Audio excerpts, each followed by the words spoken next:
Chapter 991. Mordor City, Arcane Tower. Soren's figure came to the top of the astrology platform. Not far away, Gloria was kneeling in the center of the astrology platform. Her beautiful long hair spread out, and in front of her was a strange crystal ball. This scene was full of a strange beauty, and Soren couldn't help but feel a little impulsive, so he stepped forward and hugged Gloria, then whispered in her ear, "How is it?"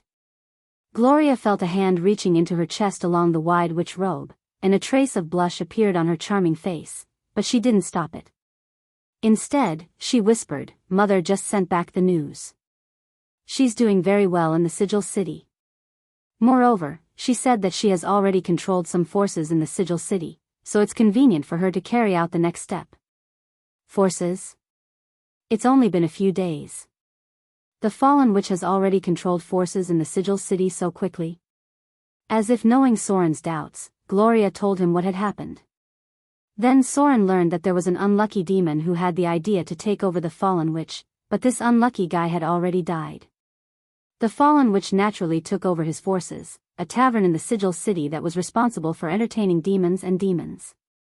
Although the fallen witch was a human, she had the succubus queen's emblem on her body. This succubus's breath helped her control the tavern. Now that the fallen witch had her own place in the Sigil City, she quickly gathered news of the Sigil City through various channels. What's the situation in the Sigil City? Although Soren knew a lot about the Sigil City, the gods themselves wouldn't enter the Sigil City, so he asked, was it affected by the catastrophe? Gloria shook her head and said, "Mother said that the Sigil City is very peaceful. Any open war is not allowed, so any organization can only fight in the dark." Because it had been closed for a long time, there were almost no churches of other gods in Sigil City. Some of the priests of the gods had been disbanded. Currently, the two largest organizations in Imprint City are the Deities Association and the Ascendants.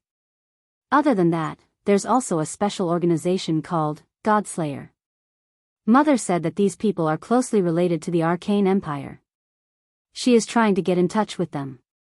Godslayer? Soren was now comparable to the group of people who had ambushed the Queen of Spiders. He immediately said, "Tell her to be careful and pay attention to her safety. The High Priestess should be able to help with this matter. Currently, Milan is in charge of the temple. I am going to send the High Priestess to Imprint City to help her." The Saint Spirit Priestess Milan had already grown. Soren couldn't enter Sigil City, but the High Priest could. She herself came from the God Slayers. If the fallen witch wanted to contact them to obtain information about the Arcane Empire, the High Priest would definitely be able to help. Yes. Gloria nodded and continued, "Mother said that she hasn't met the Lady of Pain yet. The Lady of Pain's appearance in Sigil City is completely random, and the length of time she appears has no pattern. She also can't understand the existence of the Lady of Pain. She only knows that she has absolute authority in Sigil City. The Lady of Pain. Let alone the fallen witch, perhaps even the gods couldn't understand the existence of the Lady of Pain. She was the oldest existence in the multiverse. She was also one of the most likely people Soren believed to be the greater divinity. Sigil City was connected to most places in the multiverse, and any god that entered this area would be suppressed by the Lady of Pain. Don't worry about the Lady of Pain for now." Soren shook his head and hugged Gloria into his arms. He then adjusted his position and reached out to lift her skirt. Then, under Gloria's coquettish gaze, he let her sit on his waist like a black lotus. His omnipotent hands moved a few times, and all the restraints were removed. Along with a low moan, Soren reached out and patted Gloria's plump buttocks. "Don't just stand there, move on your own." After saying that, he seemed to have fallen into deep thought. Gloria couldn't help but roll her eyes at him, but she still obediently moved her hips. After a while, Soren seemed to have recovered and said, "There are many secrets in Sigil City. Some of them are unknown even to the gods. This time, your mother's mission is the core of the Arcane Empire, the Mies Energy Core. Oh right. Tell your mother to be careful of the soul suckers in the south of Sigil City. There's a very scary guy there." As if he thought of something, Soren's expression couldn't help but become serious. There were many secrets in Sigil City, and one of them was related to a very scary person. This guy should be the most powerful human in history, and currently, he should be the most terrifying lich in the multiverse. However, he had nothing to do with the undead disaster this time, because the level of this terrible creature had surpassed the level of the Avatar crisis. He was called Elam. He was the greatest arcanist in the Thorium Age. He cultivated more than 3,000 arcanists in his life, and he contributed more than half of the power of the entire Thorium civilization because the original core of the floating city, the Mies energy core, was created by him. This guy was an unimaginable legend. From the Battle of the Orcs Gate to the fall of the first goddess of magic, traces of this guy appeared. Elam appeared and disappeared in history, and around the year 3185 of the Thorium Age, Elam's name appeared in the history books again. Because in this year, he had completed his greatest spell, Elam's longevity. This spell allowed a great arcanist to live forever and never grow old. Later, he foresaw the destruction of the Thorium Empire, and then Karsus used the legendary level 12 spell, Karsus's Incarnation, to directly destroy the entire Thorium Age. Since then, this figure gradually disappeared in history. However, as a prophet, Soren knew that this legendary figure eventually became the Elder Main Brain Lich of the Soul Suckers. A terrifying creature with a challenge rating of 68. There was a portal in Sigil City that was connected to the city of the Soul Suckers where he lived in seclusion. This terrible creature was the same as the 3 legendary dragon species, and even the gods wouldn't easily provoke it. As if he thought of something, Soren continued, "Oh right. Let Kalina send someone to check out the distorted nether zone in the south of Sigil City. Remember, don't let her go alone. You can't let her go alone, right? Use money and treasures to hire someone to explore it, and if there's anything unusual, let her send the news back." Gloria stopped, turned around and asked in confusion, "What's there?" Soren stroked her buttocks and whispered, "Nothing. It's just that a time dragon seems to have built a nest there. I don't know if it's still there." Sigil City was an area outside of the gods. Therefore, there were also many links to terrible creatures outside of the gods in this place. Soren must pay attention to this. A time dragon. As a knowledgeable legendary witch, Gloria naturally knew what a time dragon was. She nodded with a dignified expression and said, "I know. The Avatar crisis." Soren couldn't help but sigh. Because of the Avatar crisis, the strength of the gods had decreased too much. Although Soren seemed to be very powerful now, in fact, the power he could exert now was not even comparable to the incarnation of a real god. Because the power of the godhood was suppressed by the Avatar crisis, Soren's current challenge rating was about 35. If Soren was restored to the form of a god, his challenge rating would be added to the level of the godhood. Then, Soren's challenge rating in his peak state was about 50. Not to mention whether a team of adventurers with a professional level of 50 could be assembled in the material plane, even with the support of the Kingdom of God, it was almost impossible to defeat him. As if thinking of the past, Soren's expression relaxed a lot. He guided Gloria to twist her slender waist while taking advantage of the rare opportunity to relax his body and mind, and said, "If my current strength is converted into challenge rating, it should be at least 35, right? If I'm in the form of a true god, then I should be about level 50. It's equivalent to some of the gods and saints with great divine power. Gloria's current strength should also be a leader. If converted into challenge rating, it should be about level 24. Fallen Witch's strength may be a little weaker, so her challenge rating should be about level 21. If it's the High Priestess, then her challenge rating should be about level 24. If it's Vivian and Lillian, then Vivian should be about level 29, and Lillian should be about level 25. The Divine Priest Milan should be an elite, so her challenge rating should be about level 21. Saruman should also be about level 19. Haha. I can't believe that I've already cultivated a large group of boss-level characters unknowingly. What Soren just estimated was not the level of professions, but the challenge rating. In short, a team of fully armed adventurers had to reach this level to have a 50% chance of defeating one of them. If there were adventurers trying to kill Soren now, It would take at least 6 level 35 professions with legendary equipment and various divine artifacts to have less than a 50% chance of defeating him. The difficulty of killing him was even higher. Now, the number of boss-level bosses in the city of Mordor was more than the number of one hand. In terms of dungeons, the challenge rating for the port area was level 15 or above, the challenge rating for the outer city was level 18 or above, the challenge rating for the inner city was level 20 or above, and the challenge rating for the temple area was level 25 or above. As for the other pterosaur areas, Saruman's laboratory, the library, the witch's laboratory, the arcane tower, and so on, almost none of them were below level 20. No wonder so many enemies who wanted to spy on the secrets of the city of Mordor failed. A day passed quietly. The next day, Soren received a very important message. The messenger came from the palace of Arendelle.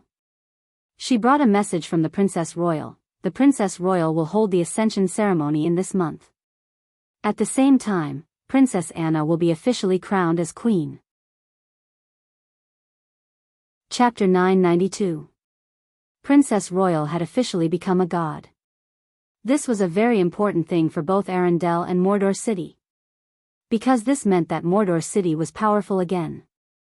The whole city of Mordor knew about Soren and Princess Anna, and there were even messages in the taverns that the great Lord of Shadows had conquered the sisters.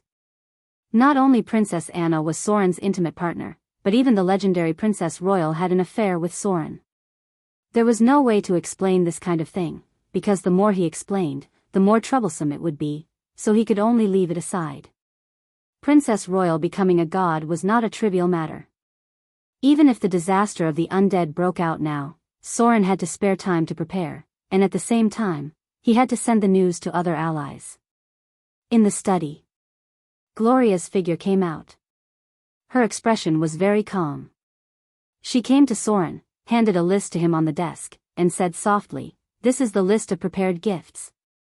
3,000 high-quality pearls, 300 top-quality black pearls, 1,000 pounds of gold, 9,000 pounds of silver, 100 rubies, 150 sapphires, 300 amethysts, 500 rolls of high-quality silk, 1,000 pieces of oriental porcelain, 50 diamonds, and 1 heart of deep blue diamond."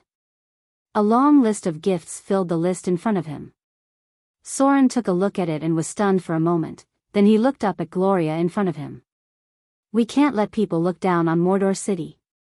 Gloria gently lifted her long hair, and a smile appeared on her beautiful face. "Arendelle is the most important partner of Mordor City. In this case, I know what's important, and I already have a lot, so I can't ask more from you. If you can, I don't mind you taking Princess Royal as well." Speaking of this, she seemed to smile naughtily. This was not a gift list to celebrate Princess Anna's registration. It looked more like a betrothal gift for Soren. A betrothal gift worth more than 5 million Kindler. Soren was silent when he heard this. He reached out and took Gloria into his arms, and murmured, "I'm sorry." Gloria reached out and covered Soren's lips. After a while, she sighed faintly, "I don't want to be a burden to you. I want to be a woman who stands behind you and supports you. Today's situation in the material plane is very complicated. Mordor City needs the power of Arendelle, and Arendelle also needs the help of Mordor City. Even the emperors of the mortal world wouldn't only have one woman by their side, not to mention that you have to face more than mortals. You need Princess Royal's power. Not only now, but in the future, you will also need a powerful ally like the eldest princess. Although I don't know what's going on. But I know how many challenges a new god has to face. Now, because of the Avatar crisis, the gods haven't done anything to you. But if the Avatar crisis is over, without enough power and strong allies, they may launch a conspiracy against you at any time. Princess Anna is a good target. If you can, I don't mind you bringing Princess Royal to your side." Gloria was a very smart woman, but sometimes, being too smart made people feel a little sorry for her. As the mistress of Mordor City, of course, she knew a lot of secrets. Naturally, she also knew the value of Arendelle and Princess Royal to Mordor City. Although Soren became a mid-level god, he also faced a lot of enemies. The power of the three gods of death made Soren have to face many powerful existences in the future. Even the death god system was a potential enemy he had to face. In this case, as a god with a weak foundation, Soren needed a lot of allies, and they must be strong enough. Although Vivian was a mid-level god, the time she became a god was too short. Although the Maiden of Pain served Soren, she was not strong enough, and she was not loyal to Soren.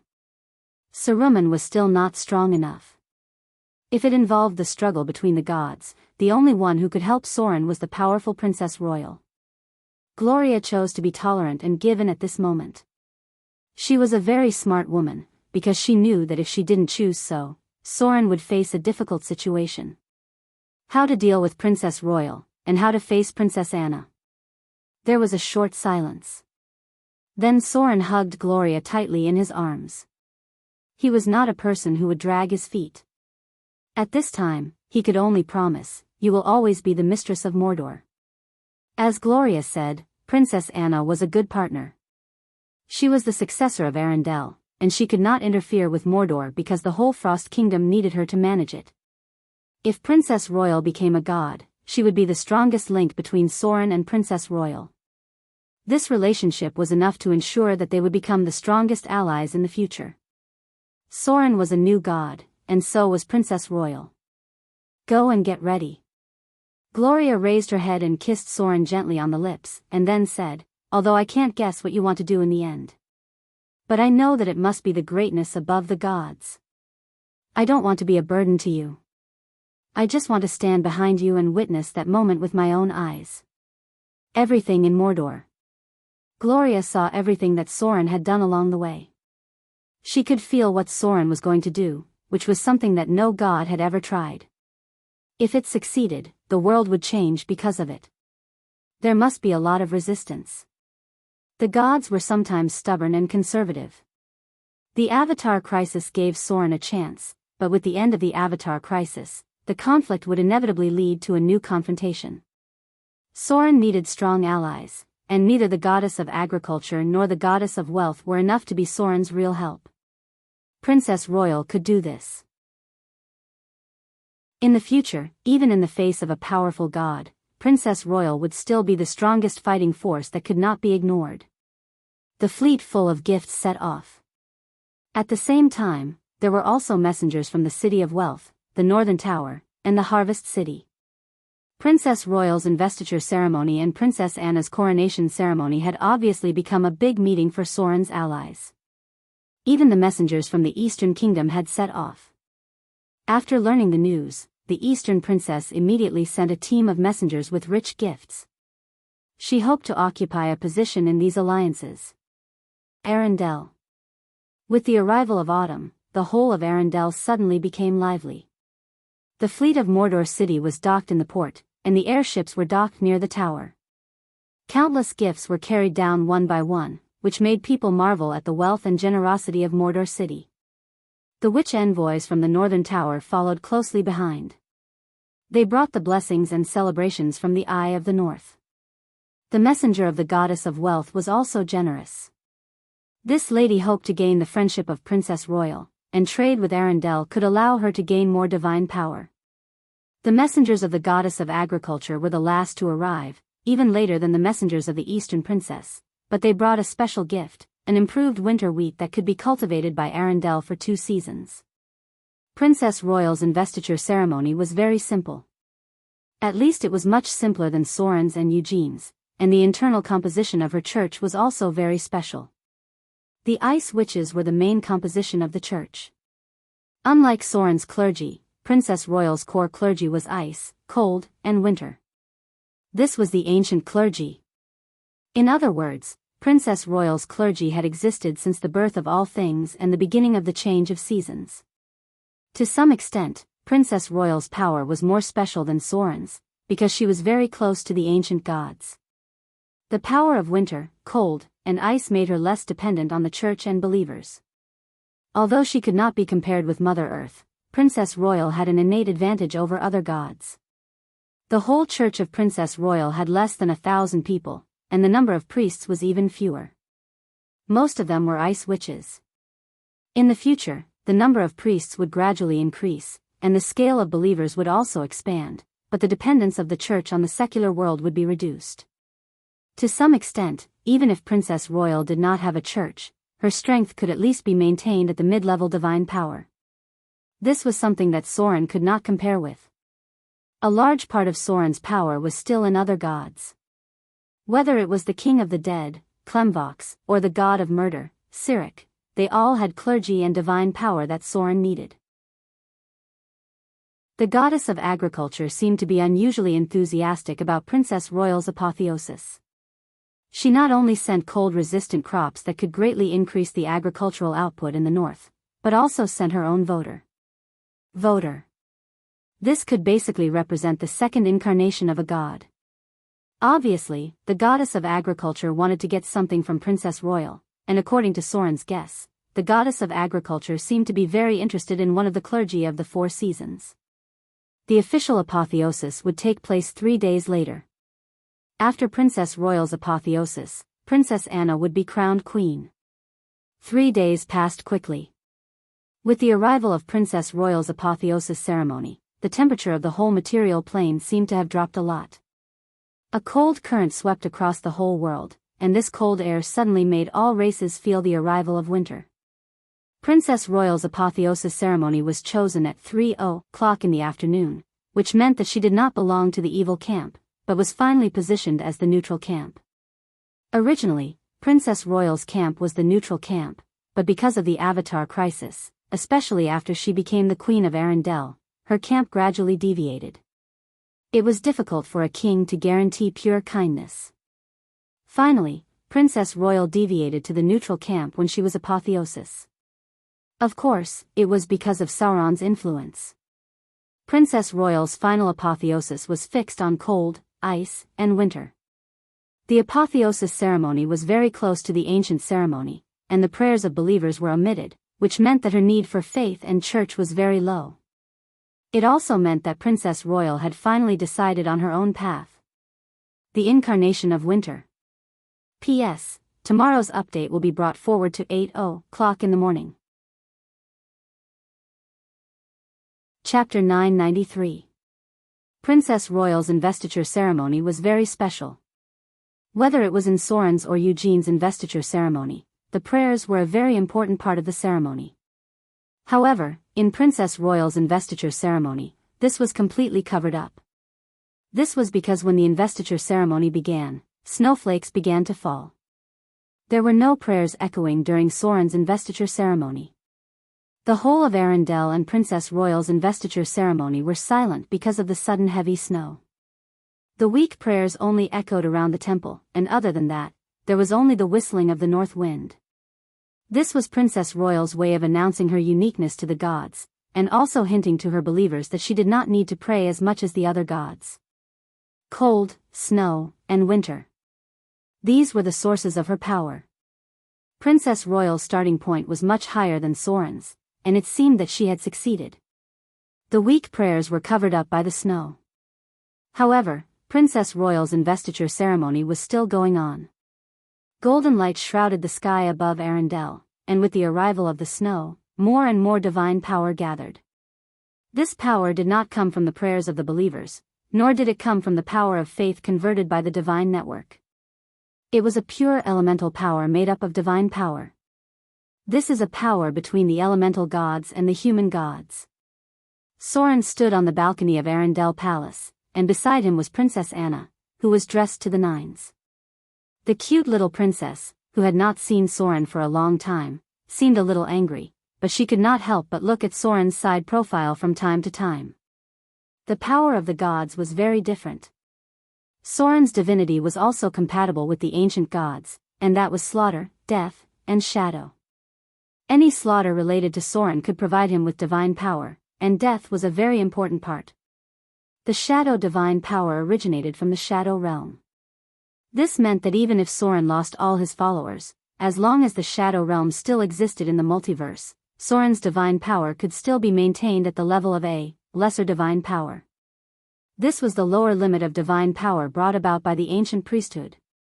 Just like the great god of death, Jurgil, although he was tired of the priesthood of death, he could become a mid-level divine power or even a great divine power at any time if he wanted to.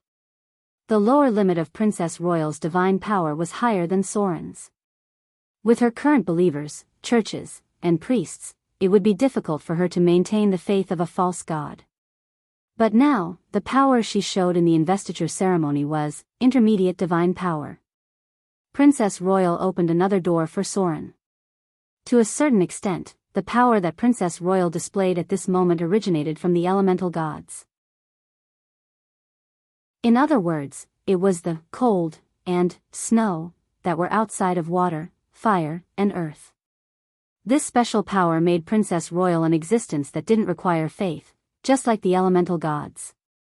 Even if her church became very weak, Princess Royal could still maintain the power of a mid-level divine power, unless someone stole her priesthood. This success allowed Soren to discover a new mystery of the gods. It also meant that Princess Royal had officially become the embodiment of winter and ice. She had become a special existence between the elemental gods and the human gods. In the blink of an eye, the whole of Arendelle was covered in silver because of Princess Royal's investiture. At the same time, as the ceremony was completed, the golden light of divinity gathered in the sky above the temple. A special and desolate divine kingdom was responding to Princess Royal's summons. That was the divine kingdom of ice. An ancient divine kingdom that had been silent for thousands of years was finally reawakened at this moment. At this moment, Soren even suspected that Princess Royal was the reincarnation of the goddess of ice. Just like the previous incarnation of the god of light was the sun god, many gods would come back through reincarnation after they fell. The cold wind gradually dissipated. However, the whole divine kingdom of ice was wrapped in a layer of white. The figure of Princess Royal appeared in the sky, followed by the golden figure representing Soren. Then a golden light appeared over the Temple of Wealth, followed by figures in the Temple of Agriculture and the Temple of Sea. The gods were celebrating her. Almost all the gods who had an alliance with Soren appeared to celebrate Princess Royal. Even in the far south, Eugene, who was in the sky above the orcs, also appeared to celebrate Princess Royal. In any case, Eugene was able to become a god with the help of Princess Royal's power. However, all this seemed to be just the beginning. Because just as Princess Royal's ceremony was officially completed, a little bit of special light appeared. Then a goddess with a smile appeared from the light. When the other gods saw her figure, they couldn't help but be stunned. Even Soren quickly bowed slightly to the goddess in front of him to express his respect for her. This goddess wasn't very powerful. She was just a mid-level god, but no one dared to ignore her existence because she was the goddess of luck, Tamora. Surprise. All the gods present were very surprised, because no one had thought that the goddess of luck would appear at the Princess Royal's apotheosis ceremony. I give you my blessing. The goddess of luck smiled and walked in front of Princess Royal, then put her palm on Princess Royal's head. At this moment, Princess Royal looked like a well-behaved daughter, quietly accepting the goddess of luck's blessing. The goddess didn't stay for long. She just appeared and gave Princess Royal her blessing, then quickly disappeared in front of everyone's eyes.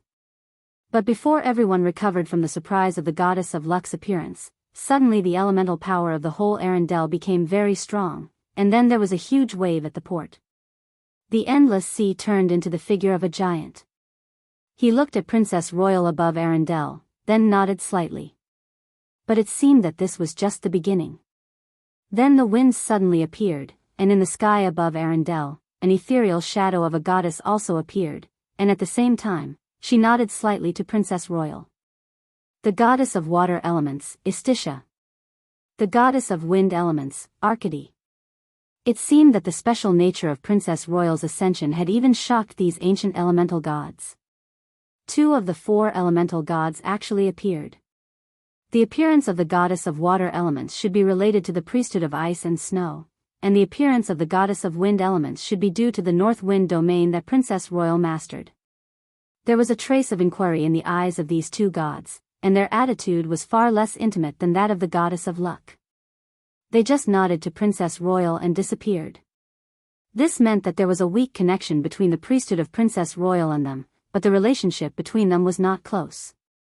This situation was very common among the gods, just like how the wind elemental god had some dealings with Adelie Fenrir, winged elven guardian goddess, and Sandaker, god of exploration and exploration, but their relationship was not close. Similarly, the goddess of water elements, the guardian of the sea elves, and the goddess of the sea also had contacts, but the relationship was also very ordinary. The arrival of the two elemental gods was more because of the special nature of Princess Royal's priesthood. At the same time, there was a little connection between the two sides, and they happened to be in the material plane, so they appeared to celebrate the official ascension of Princess Royal. It had to be said. Although the ascension of Princess Royal was not as big as that of Soren, the scene of the gods' celebration was more magnificent. There were two great divine powers, and there were a lot of mid-level divine powers. As for the weak divine powers, there was only the Maiden of Pain, who came with Soren. Such a luxurious lineup made it impossible for any god to underestimate the existence of Princess Royal. Although she was officially ascended today, no matter who wanted to do anything to her in the future, they would have to consider the weight of the gods present today. The golden light gradually converged. The figure of Princess Royal returned to the temple, and the other gods had already left. Soren was the only true god who stayed in Arendelle, because his relationship with Princess Royal was very close, far more than the other gods' relationship with her. The ascension ceremony was over. The seemingly simple ceremony announced the amazing background of Princess Royal, although to a large extent, this background was related to Soren. The Palace of Arendelle. As the figure of Princess Royal dissipated, Soren turned his head and looked at Princess Anna beside him. He hadn't seen the girl in front of him for a long time. She had become more and more beautiful. She was like an orchid gradually blooming, showing unparalleled beauty. But at the moment, Princess Anna's expression was not happy. Her small face was full of resentment. From time to time, she looked at Soren and snorted in a fit of anger. She looked a little haggard, and it seemed that she had been very tired recently. As a young girl, it was not easy for her to learn how to manage a kingdom. Anna. Soren took Princess Anna's white little hand. She struggled a little in a fit of anger, and then let Soren hold her hand. A slight blush appeared on her pretty face. At this moment, Soren's expression was very serious. He looked into Princess Anna's eyes and said in a deep voice, "Have you really thought it through?" Princess Anna was a little confused. She didn't understand why Soren didn't apologize to her after not seeing her for so long. Instead, he suddenly asked such a question with a righteous expression. But Soren's expression was too serious, so she was stunned by him. Thought what through? Doesn't this bastard know that I like him?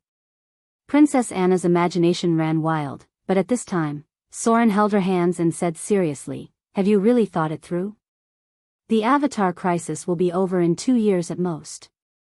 At that time, I will return to the kingdom of God, and it will be almost impossible for me to return to the material plane. Even if I descend, I can only use my incarnation. You still have a long life. If you want, you can even immortality as a mortal. I can't be by your side all the time. And as a god, whether it is dignity or possessiveness, it determines that after you choose me, no other man can walk into your life. You will be accompanied by a long period of loneliness, and even if you choose to grow old as a mortal, you will have to face a choice, that is, to enter my kingdom of God, or to enter the Princess Royal's kingdom of God. All of this. Have you really thought it through?"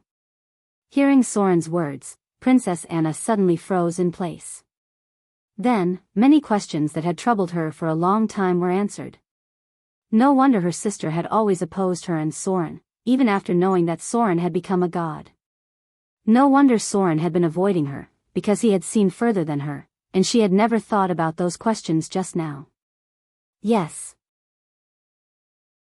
Whether it was Princess Royal or Soren, they would return to the kingdom of God after the end of the Avatar crisis, and Princess Anna had to stay in the material plane at that time. Even if they could use their incarnations to descend, they could not accompany her for a long time. If she really chose Soren, then it was tantamount to choosing a long and lonely road. Soren could never be with her like a mortal husband. At most, he could only use his incarnation to descend once in a while. All of this was not easy for a girl. It was precisely because of this that Princess Royal hoped Princess Anna would choose a mortal. There was a short silence. Then, Princess Anna raised her head and looked at Soren with great seriousness and said, "I do." Everything was frozen. Thousands of words were overshadowed by these 3 words. Even if she knew that she might be lonely in the future, she still said, "I do," without hesitation. Soren did not speak again. He just sighed and hugged the girl in front of him tightly in his arms, no longer escaping. Princess Anna buried her head in Soren's arms, rolled her eyes, and then whispered in Soren's ear with a blush on her face, "If you really can't accompany me in the future, then give me a child. At least she, will accompany me." After that, the girl shrank back like an ostrich, and even her ears became crimson. P.S. Since writing, the time for exercise has gradually decreased, and Fu Tu's weight has increased by more than 20 kilograms. His results are not as good as the great gods, but his weight is. It's really sad. Thinking about the news of the death of a certain writer, he was so scared that he peed his pants. So he decided to run to lose weight. He must not be fat, although he was now developing this trend. Coincidentally, there was a reader brother in Tsingtao who ran a WeChat store, specializing in authentic Nike running shoes produced by Tsingtao Taiguang. When he heard that Fu Tu wanted to lose weight, he mailed me 2 pairs of shoes. Fu Tu ran around in them for 3 days, and he really slipped away.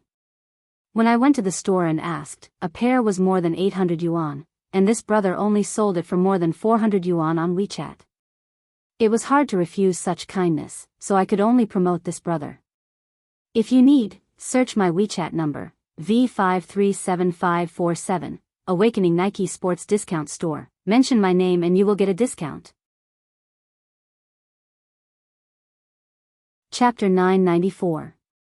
Arendelle Palace. This was a beautiful country wrapped in silver.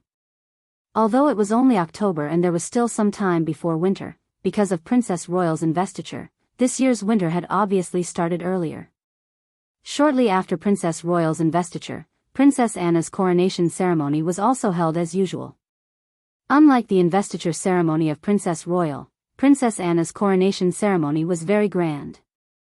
Not only Mordor City, Northern Tower, Harvest City, Falcon Kingdom, Southern Islands, etc., but even the Lord of Light, Lady of Silvermoon, and the God of War sent people to celebrate. The reason was simple. Princess Royal's investiture was one thing, but Princess Anna's coronation was another. Princess Anna's coronation was part of the secular world. Especially after Princess Royal made it clear that she did not need much faith from mortals at the investiture ceremony, the other gods were immediately moved. Arendelle was the center of the Frost Kingdom. This land occupied the entire northern region of the continent and had a very vast land and population. Because of the protection of Princess Royal, even after the outbreak of the Avatar crisis, the population of the entire Frost Kingdom was still about 10 million. This was a considerable number. Even if the gods were to share it, they would still be able to win a lot of believers. The system of the Frost Kingdom was the enfeoffment of royalty. Princess Anna directly led more than 5 million people around the kingdom of Arendelle. The other residents of the north were ruled by the lords of Glacier City, Winterspring, North Sea City, and so on. Almost every one of them had legendary strength and above. They had come to Arendelle today and would swear allegiance to Queen Anna at the coronation ceremony. Arendelle was the second largest city in the material plane. At present, the largest city in the material plane was undoubtedly Mordor City, which now had a population of more than 400,000. The population of Arendelle was slightly smaller. The population in the royal city was about 120,000. Because of the inherent advantage of sea transportation, the population around the city was still about 70,000 to 80,000. Unlike other cities, because of the management of Mordor City and the Ice Witch's use of magic in their lives, even after the population of Arendelle exceeded 100,000, the whole city was not dirty and messy. However, the layout of Arendelle City was still flawed. The city could only accommodate about 200,000 people at most. Any more and the city would become bloated and dirty. Soren had been living in the royal palace all this time. As for Princess Royal, it seemed that she no longer objected to him being close to Princess Anna. She acquiesced to everything that had happened. On the day of the coronation, tens of thousands of people gathered in the square and near the palace. As an ancient family that had ruled Arendelle for hundreds of years, both Princess Royal and Princess Anna were loved by the people. Teams of guards in brand new armor guarded the palace, and patrols maintained the order of the entire square. Both sides of the road were almost jammed. Today, Princess Anna would drive the dragon carriage around Arendelle so that all the people could see their queen. The last part of the ceremony was held in the palace. When the coronation ceremony was completed, many northern lords would swear allegiance to her. The orderly guards had already gone out. This was a glorious moment for Princess Anna. Soren personally sent her to the dragon carriage and then watched her leave the palace. "My lord." A dark figure appeared beside Soren and knelt down on one knee. "Believers of Lady Night have been found near the South City. There are 3 lurking devils at the North Port. There are spies from the southern island in the East City. At present, they have all been targeted. My lord, what should we do with these people?" Princess Anna's coronation ceremony was so grand that it was almost impossible for no one to have evil intentions. Soren's expression was very cold, and he slowly said, "Deal with them all secretly.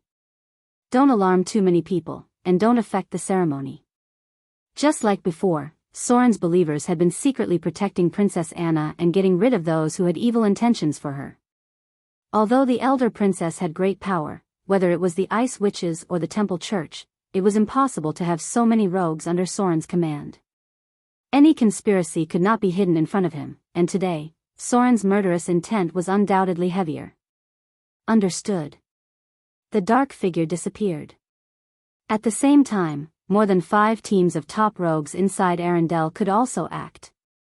Almost all of them were first-class assassins, proficient in all kinds of assassination methods. Killing and shadow.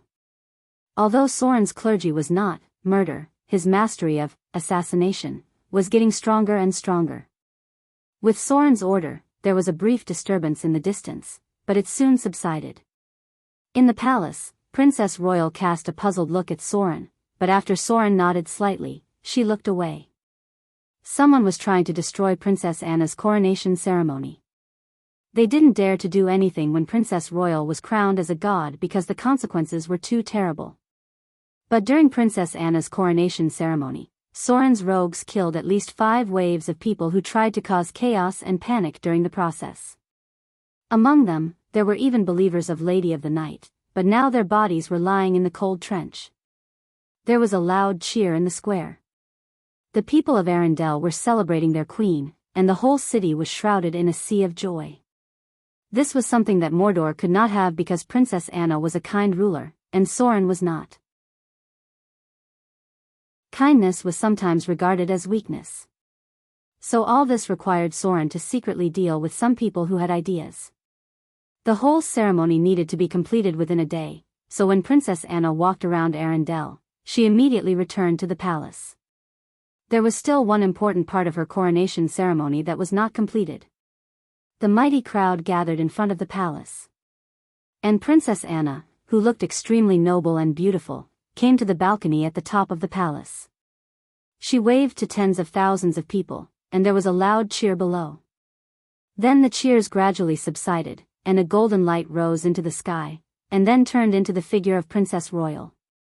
Soren watched all this silently. After the incarnation of Princess Royal appeared, his figure also turned into a golden giant and floated in the clouds. The pressure of the gods enveloped Arendelle. Countless mortals had uncontrollable awe in their hearts, and all the noble lords in the entire Frost Kingdom humbly lowered their heads at this moment. The final ceremony was completed by Princess Royal, and Soren was just a bystander. The 2 gods turned into golden phantoms and stood in front of the palace of Arendelle, while Princess Anna looked at them with a scepter in her hand. With a strange melody coming from the temple, a golden crown that symbolized the supreme royal power of Arendelle appeared in the palm of Princess Royal. The golden giant of Soren stood in the clouds and nodded with a smile. Then Princess Anna lowered her head slightly, and Princess Royal held the golden crown in both hands and slowly put it on her head. Today, Princess Anna was officially crowned as the Queen of Arendelle. As the gods completed the final coronation ceremony for Princess Anna in the clouds, the cheers also resounded throughout Arendelle. Chapter 995. It was a grey wasteland. It was as if some terrible power had taken away all the vitality here. All the plants had withered, and even the soil was covered in a rotten smell. It was obvious that there had just been a battle here. There were many corpses of necromancers nearby, and there were also some people wearing strange robes. They had the emblem of a golden scale supported by arm bones on their chests. These people were the priests who served the king of the dead, Clemvox. They had just experienced a great battle, but they were still loyal to one of them. It was a young warrior with a handsome face and calm eyes. He held a heavy sword in his hand and wore a special armor. In front of them was a group of people who wanted to retreat. The leader was a figure in a grey robe. His pale fingers held a staff, and his body was covered in a strong smell of corruption. Vishalan. The young man approached step by step and said slowly, "You can't escape." The god of Lich, Vishalan. Soren had followed traces of this god before, but he couldn't find it. The fall of the god of mages was related to him. At that time, Soren finally tracked down the god of prophecy, Savras, and was led to the territory of the ancient red dragon. At this moment, the god of Lich, Vishalan, was surrounded by his fanatics. Most of them were necromancers, and there were two powerful liches. The god of Lich's priesthood was necromancer, evil liches, and immortality. He was one of the most hated enemies of the god of death because he and his followers often disturbed the rest of the dead. Vishalan was a skeleton. This was a cunning god. Since he was a mortal, he had been wandering among the gods to seek benefits and avoid punishment. He used the power of the goddess of magic to escape the wrath of the Lord of Storms, and secretly colluded with the Lady of Night to work for her. At the same time, he secretly tried to please the Lord of Storms again. At this moment, there were very few followers around him, far fewer than the priests in front of him. However, his expression was calm, and the soul fire in his eyes jumped slightly. He said slowly, "Naive Clemvox. Do you think you can kill me like this? You've already fallen into our trap." Clemvox calmly listened to the other party's words, then slowly took a step forward and said, "I know. If there were no traps, how could a weak god like you dare to appear in front of me? Let me guess who's plotting against me? Naruto." All the gods knew that Clemvox, the king of the dead, had always wanted to take back the power of the death god system, and the god of Lich was the one who stole it. The god of Lich had avoided Clemvox for hundreds of years. Now that he dared to appear in front of Clemvox, he must have something to rely on. Visharan chuckled. "Since you know it's a trap, you still dare to come. I didn't expect you to be so arrogant." As his voice fell, Yizichan's voice fell. A strange figure appeared near the wilderness. He was wearing a broken black cloak, and his upper body was a pale skeleton. He held a huge death scythe in his hand, and a terrible pressure shrouded the nearby space.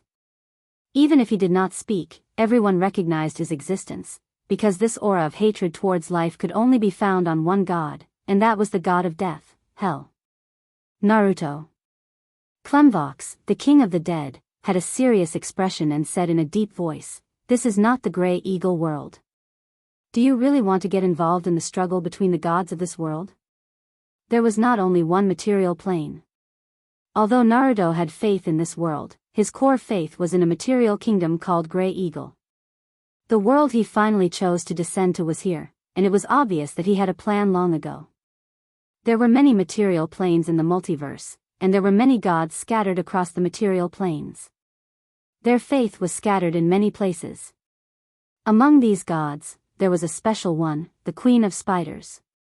In almost all the worlds with drows, there would be the faith of the Queen of Spiders. Her few believers were spread across most of the material planes. Unfortunately, her faith was limited by her race. The strength of her faith in a plane was completely determined by the size of the drow's race. "You don't deserve to rule death. Naruto's voice was full of decay, as if he wanted to end everything. He said hoarsely, "Your weak doctrine is simply a blasphemy to death." Clemvox's doctrine was very gentle. He ruled the field of eternal sleep, and the church insisted on letting the dead rest in peace. He maintained a hostile relationship with most of the necromancers and liches of the evil camp. Clemvox had always been against resurrecting the dead. He believed that the dead should follow their original trajectory and should not be awakened to wander in the world. To some extent, most of the kings of the dead were hostile to him. Although Naruto's figure appeared, Clemvox's expression was still without the slightest fear. Because he was the king of the dead, a god with great divine power. Naruto was a mid-level divine power. Vishalan was a weak divine power. Even if these two gods worked together, they could not be his opponents. This was why Clemvox dared to come even though he knew there was a trap. He did not want to give up the opportunity to end the god of Lich. As long as he killed the god of Lich, his enemies would be reduced a lot, and he would also take back some of the power of death. The scythe of death cut through the void. With the surging divine power, the heavy sword in Clemvox's palm was shrouded in dark power and directly blocked the opponent's attack.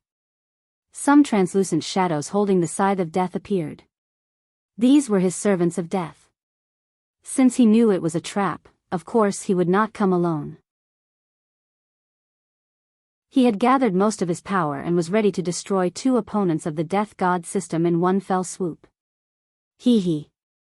With just one confrontation, Naruto was forced to retreat. He said in a hoarse voice, "Worthy of being the king of the dead. Such divine power is indeed not something we can match alone. However, you have to face more than just the two of us."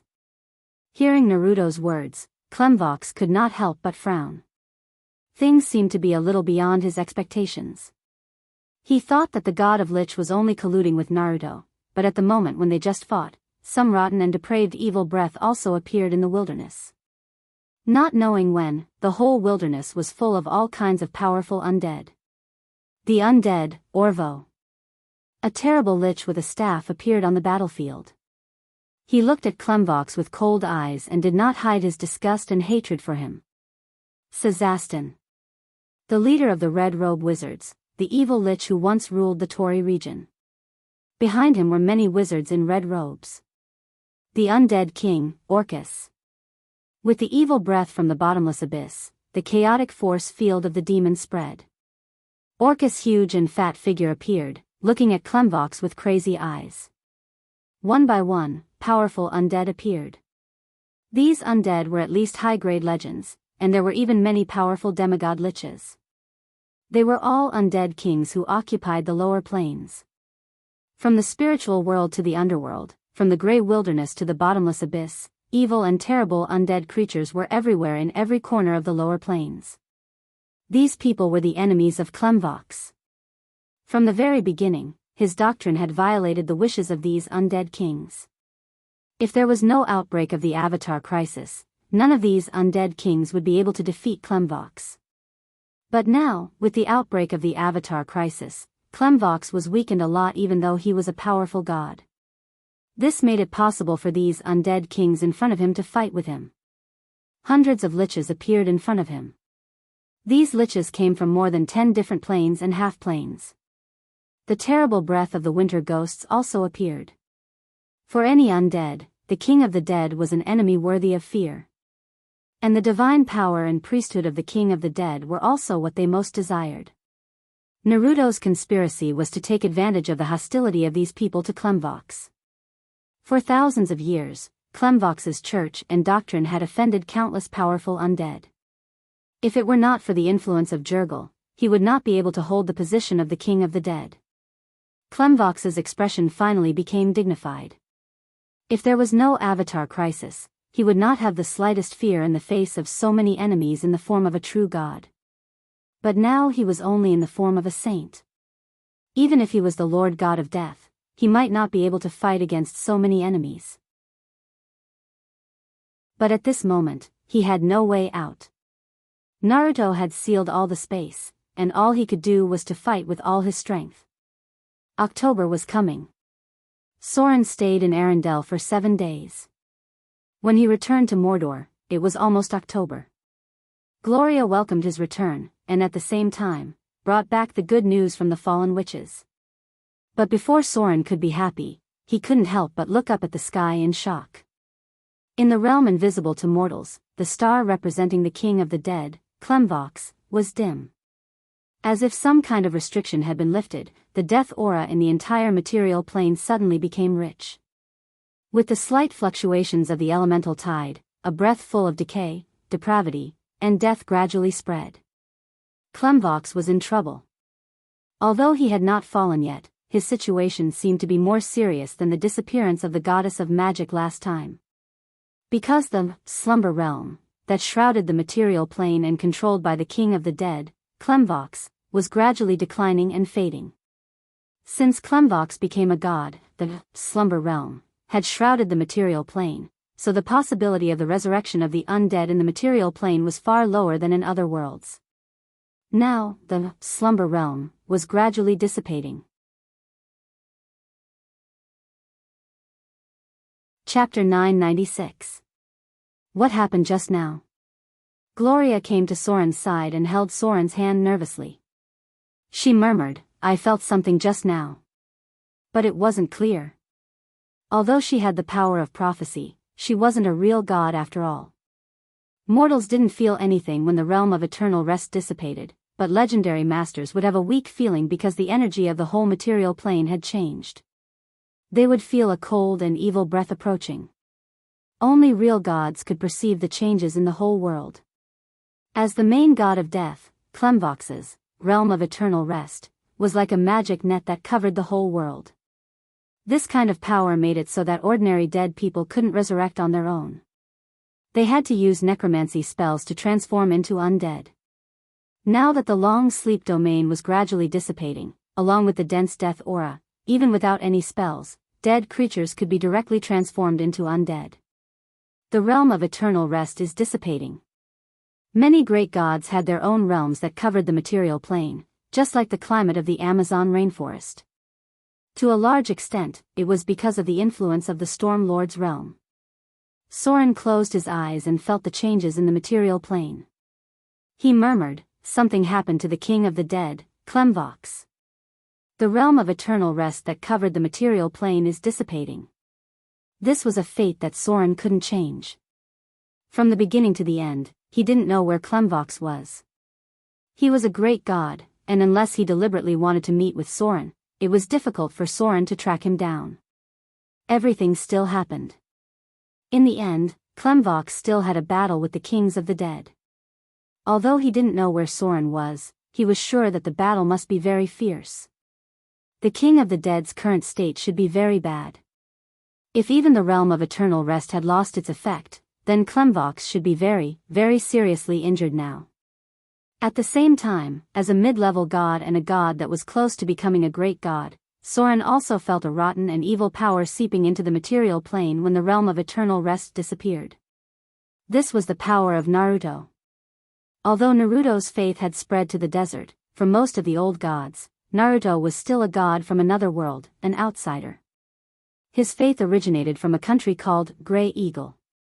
Naruto had spread his faith in the material plane for about a few hundred years, but in the world of Grey Eagle, he was already a very powerful god. There were many such gods from another world, including the entire orc god system, which had spread to the material plane during the Battle of the Orcs' Gate. Gloria's expression was solemn as she slowly asked, "Will the undead calamity become even more severe because of this?" Soren nodded and said, "Yes. Yes, it will become very serious."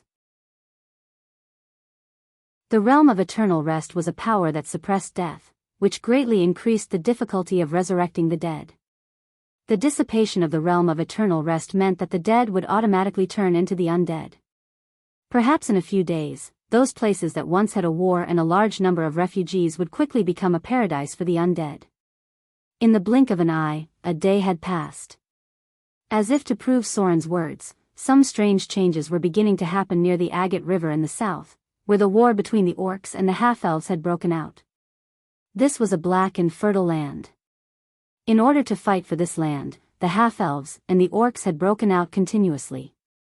At this moment, under the pitch-black night sky, on this battlefield where tens of thousands of people had died, a pale palm bone suddenly stretched out from the ground.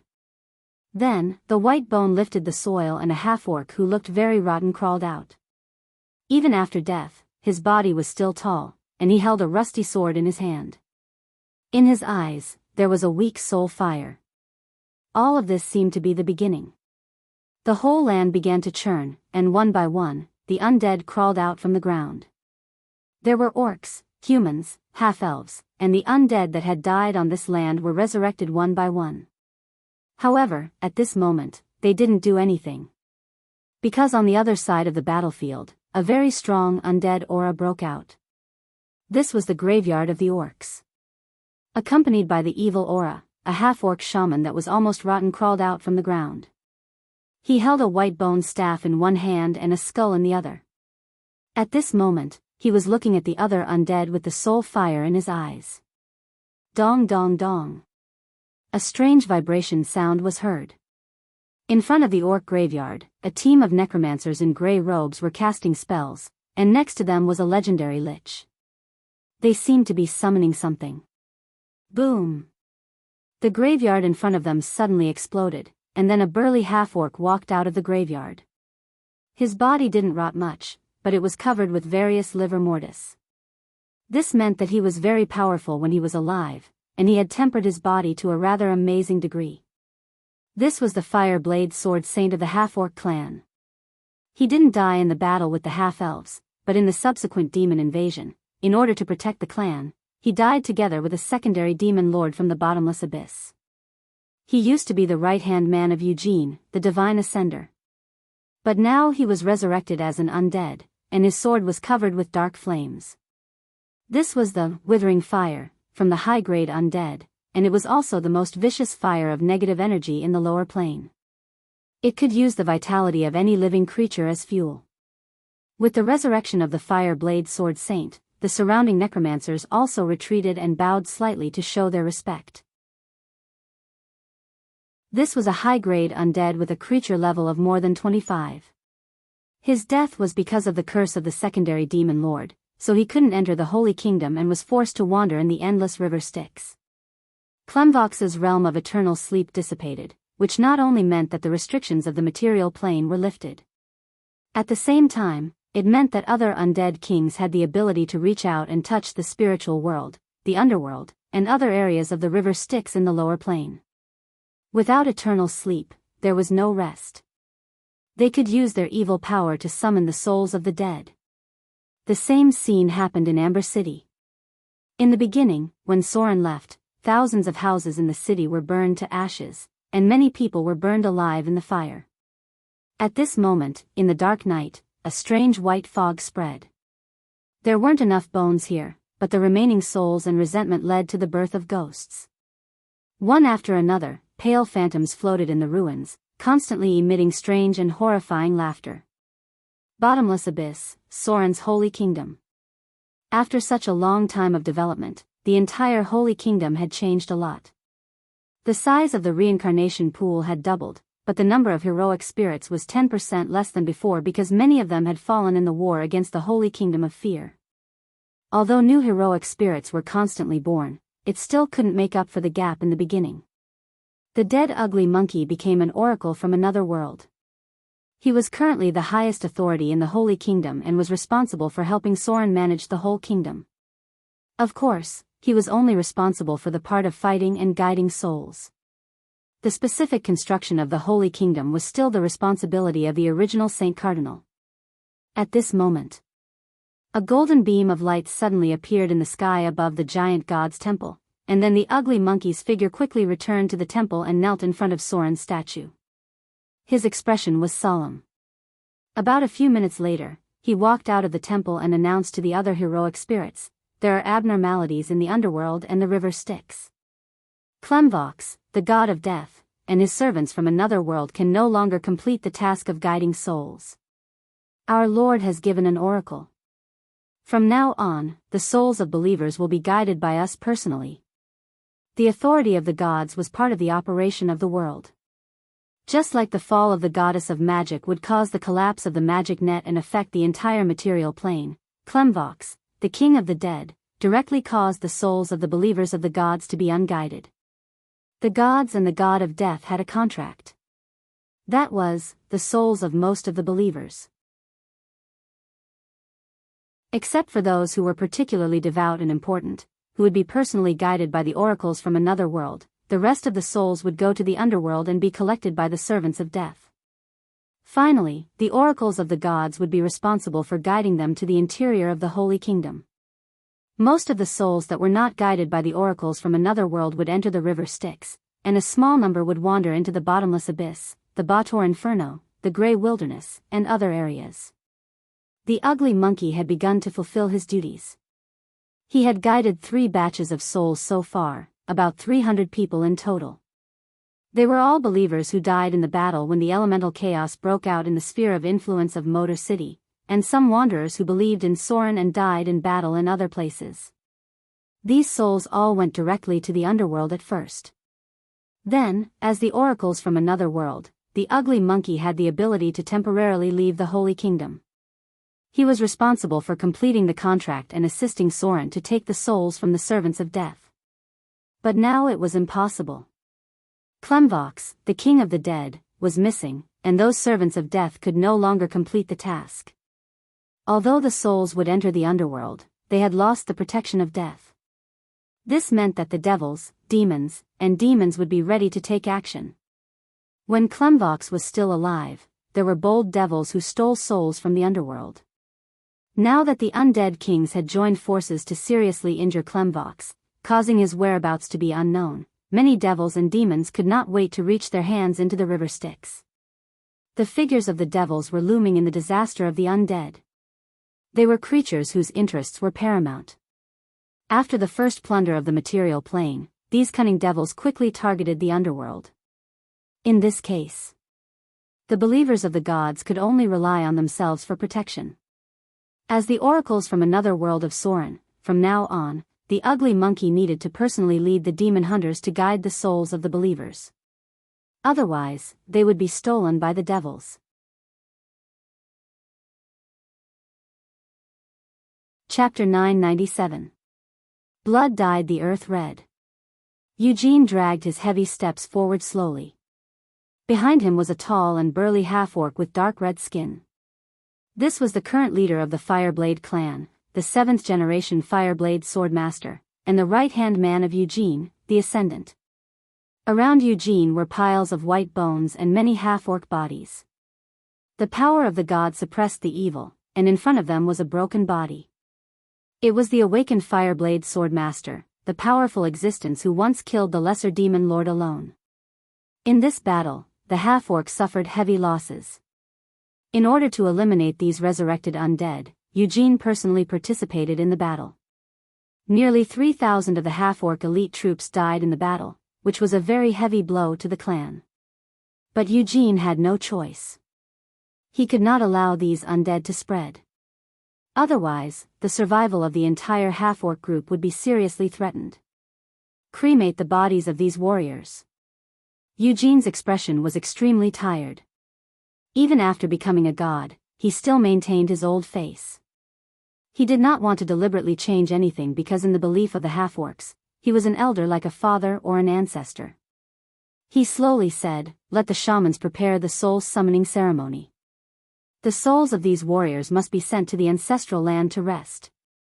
Clemvox, the king of the dead, had an accident, and the souls of all races in the entire material plane were not safe. Eugene looked up in the direction of Autumn Fall, where he could see a faint fire.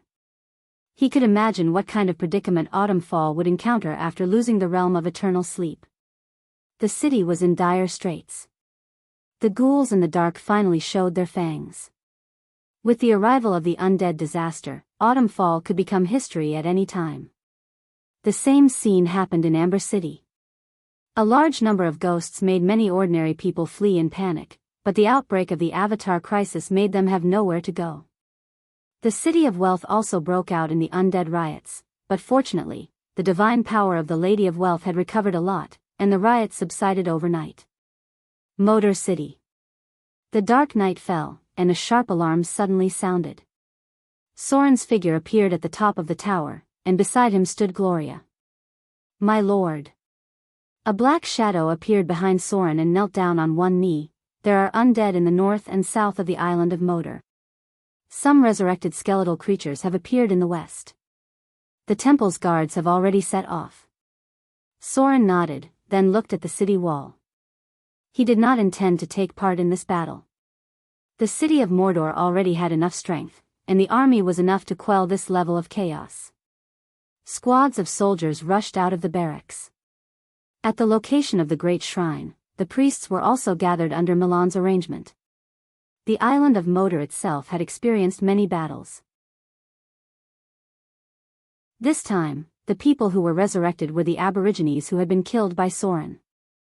As for the other skeletal creatures, they were dangerous monsters that had been killed. Most of the undead were relatively easy to deal with. The only troublesome one was the resurrected Quetzalcoatlus. Or rather, an inferior bone dragon. The city of Moder was originally the habitat of the Quetzalcoatlus. In order to prevent the Quetzalcoatlus from hurting the civilians, Soren killed most of the Quetzalcoatlus that could not be tamed. Now some of these Quetzalcoatlus had been resurrected. They had become undead creatures. Although they had lost the ability to fly, they were still a strong threat. About 5,000 troops quickly mobilized towards the place where the undead appeared. The priests followed behind the army and cast spells. The whole process of the battle was very fast. Under the leadership of the giants, the army of Moder City took less than 3 hours to kill all the undead. At the same time, because Soren's divine power was very abundant, the army of Moder City only lost a dozen people under the treatment of the priests. This kind of loss was already very small compared to other places. Because in these 2 days, whether it was Port Tylon, Raging Sand Island, Snake Island, or other places, there were a lot of casualties. In the wilderness, the mighty undead army was gathering. They seemed to be summoned by some terrible power and gathered towards the south. However, what surprised Soren was that the first target of these undead army was his old opponent, the Duke of Red Dragon's wife. The undead army was approaching the Principality of Rossard. The Duke of Red Dragon's wife was in a very bad mood. It could even be said that she even wondered if she was cursed by the goddess of misfortune. From the very beginning, after encountering Soren and entering into a hostile relationship, all her plans became very unsuccessful. She even died in the hands of Soren. Although because of the life concealment spell, she was resurrected with the help of a spell-cloned body. But because of this, her strength was greatly reduced, falling from near the advanced legendary level to the legendary level. Although she later recovered a lot with the help of the Queen of Yuma, her days were even more difficult. Because Soren's power was getting stronger and stronger, the city of Moder became the most powerful force in the sea. During that time, the Duke of Red Dragon's wife was on tenterhooks all day long. Fortunately, Soren had too many things to do, and he had no time to deal with the Duke of Red Dragon's wife. But this did not mean the end of her misfortune. She did not know when the news of her collusion with the devil leaked out, and she offended many good gods. Even the Church of the God of Light condemned her as an evil existence. Then, the rebellion broke out. The whole rebellion consumed most of the Duke of Red Dragon's experience, and even until now, she had not been able to completely quell the rebellion. Devils were cunning. Although they gave the Duke of Red Dragon's wife power, they also asked for more in return. Even the Queen of Yuma, the Duke of Red Dragon's wife, was very close to her, and she was very clear that the other party was ultimately coveting her soul. She was eager to get her soul and transform it into a lustful demon. The cunning devils only contributed a little, but they were never lenient when it came to taking benefits. The Principality of Rossard was originally a rich kingdom in the south, but now it was severely depopulated. The continuous wars had reduced the population of the Principality of Rossard by more than 30%. Now, when the Duke of Red Dragon's wife learned that a large number of undead were gathering and preparing to attack the Principality of Rossard, she was in a bad mood. Obviously, the undead were preparing to turn the Principality of Rossard into a kingdom of the undead. Too many people had died in the war, and it was easy for them to become nutrients for the undead. If the undead army broke through the Principality of Rossard's defenses, the whole kingdom would soon become an undead paradise. Inside the castle, the Duke of Red Dragon's wife sat on the throne. Her appearance was still beautiful, but her expression was unusually tired. In front of her was a distorted shadow, and it was obviously not a human. "Can you send troops to assist me in repelling the undead?" The Duke of Red Dragon's wife's expression had a hint of anger, and she said in a low voice, "During this period of time, the devils have plundered a lot of souls. If the Principality of Rossard is conquered by the undead, you won't get anything in the future." A voice that sounded like both a man and a woman came from the distorted shadow, and it said slowly, "Don't worry. After all, the material plane is the territory of the gods. Even the archdevils don't dare to provoke them. The undead army won't break through the kingdom so quickly. You just have to wait patiently." The Duke of Red Dragon's wife was even angrier when she heard this. She said seriously, "Wait? How long do we have to wait? 3 cities and more than 20 towns in the south have been destroyed. More than 10,000 soldiers under my command have died.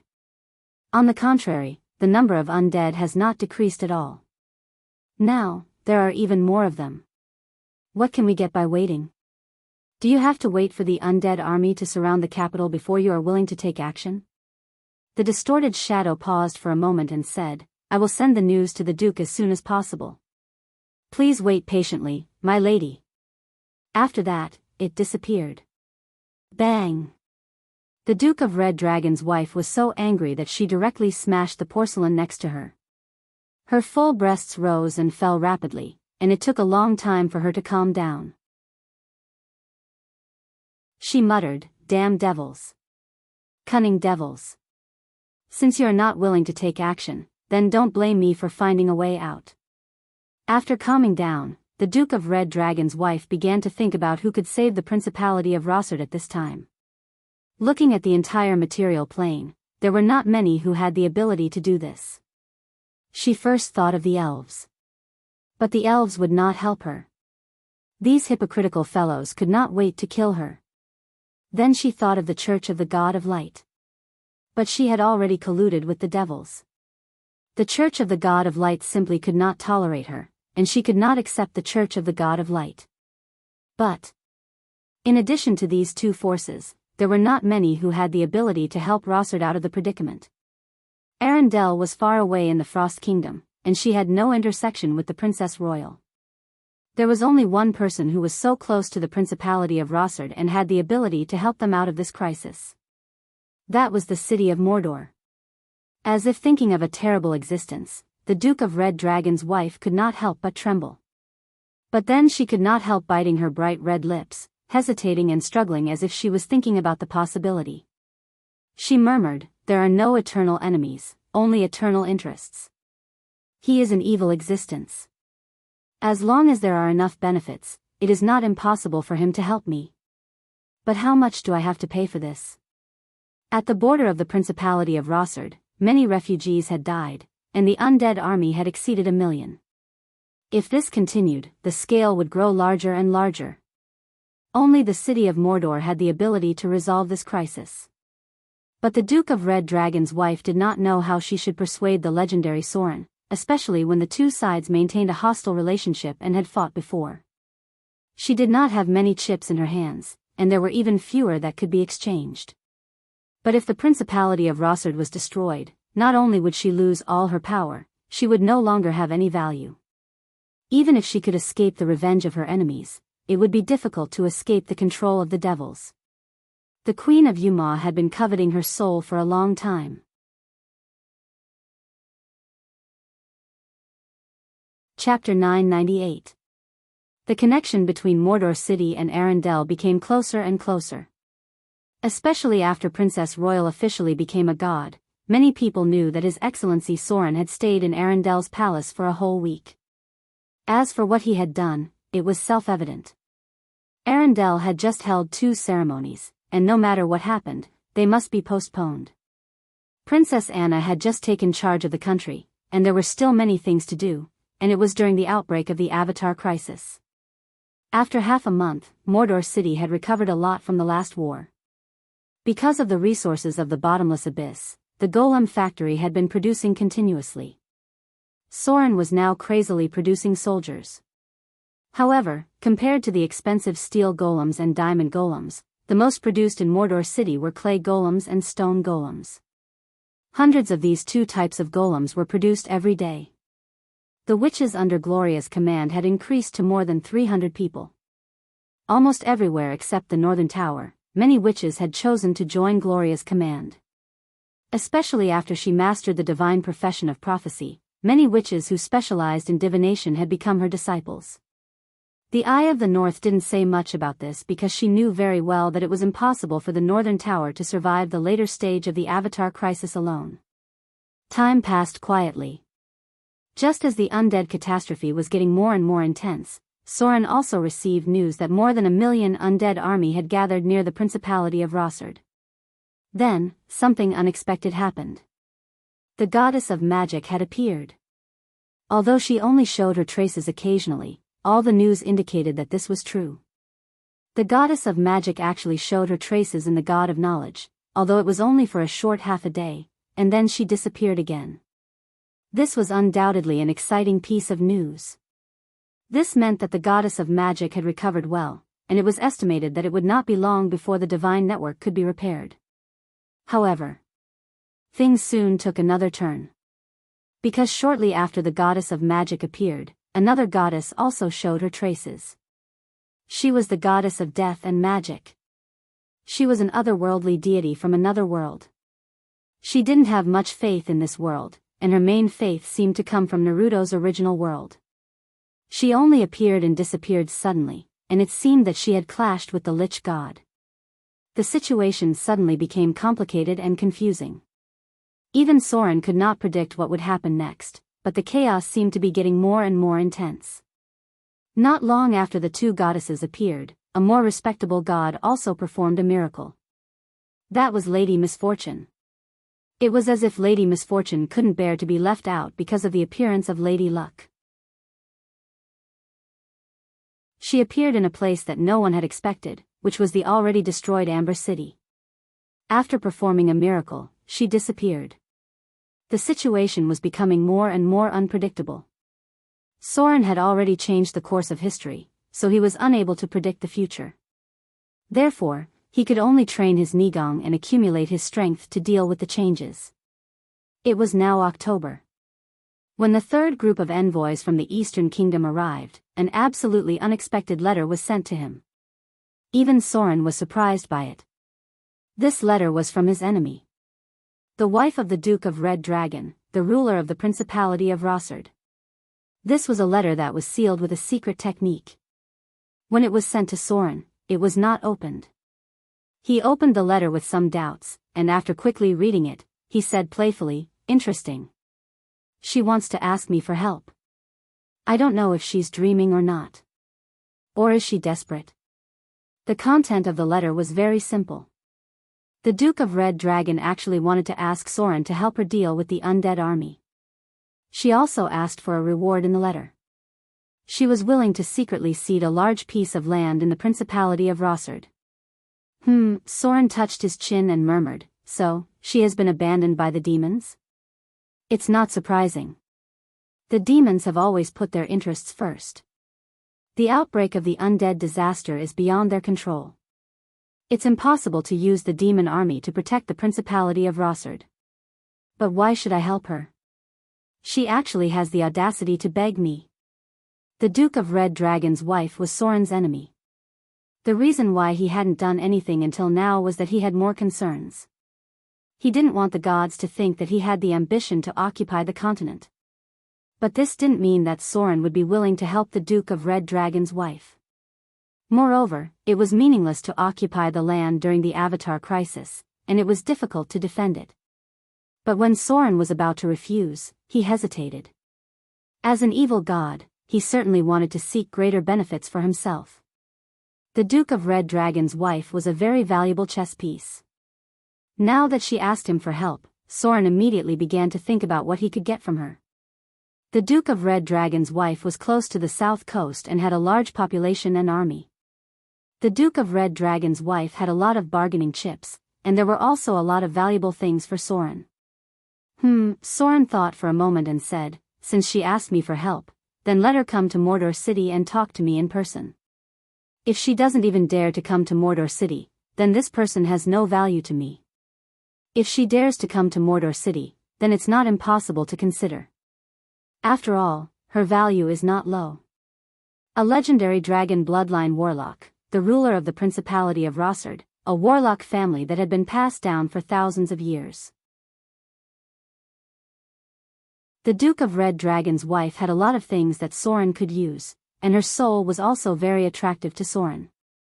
If such a high-grade legendary spellcaster was integrated into the kingdom of God, it would be very useful. Let's do that. Soren immediately began to prepare a letter for the other party to come in person. As long as she dared to come, Soren had a way to deal with her. The bottomless abyss. The third layer, the Forgotten Land. Compared to the undead disaster in the material plane, a war had recently broken out in the bottomless abyss. First of all, the demon lords in the lower planes were in trouble. The appearance of the ancient Zerg gave them a headache, and the appearance of some ancient evil creatures made them even more uneasy. Because they assisted Soren in attacking the Kingdom of Fear, the demon army in the Galumba arena suddenly shrank by 2/3. But just when the other demon lords thought they had an opportunity to attack the other side, reality gave them a hard slap in the face. Sauron, the Baelor leader, had a large number of high-grade demons under his command, and these high-grade demons were given some strange rings. In addition to his own ring, a total of 9 powerful demons were given rings. These rings gave them the terrible ability to mobilize divine power, making them very powerful all of a sudden. The war had only broken out for a few days, and any demons who tried to challenge Sauron's rule were crushed.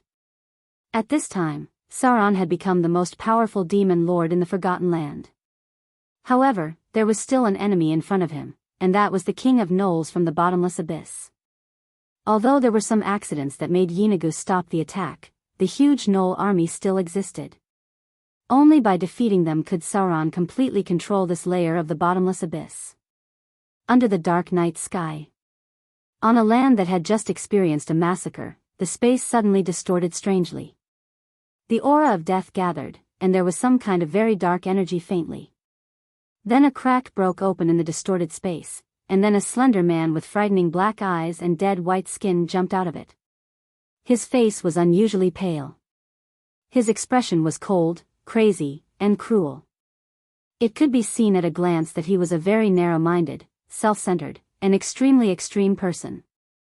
This was a very intuitive feeling. From the moment his existence appeared, the nearby space was shrouded in evil energy. Ha ha ha. Ha ha ha. A strange suppressed low laughter sounded, and then it turned into a crazy and violent laughter. The cold man murmured, "I'm finally out. Clemvox. Midnight. Tyr. Shanda. I'm finally out. Now. All of you have to pay for what you've done." The crazy laughter suddenly stopped. Then the cold man looked around in surprise and murmured, "Where's my divine power? Why is my power so weak? Damn it. What happened to this world? Why has my power weakened to such an extent?" The god of murder, Cyric.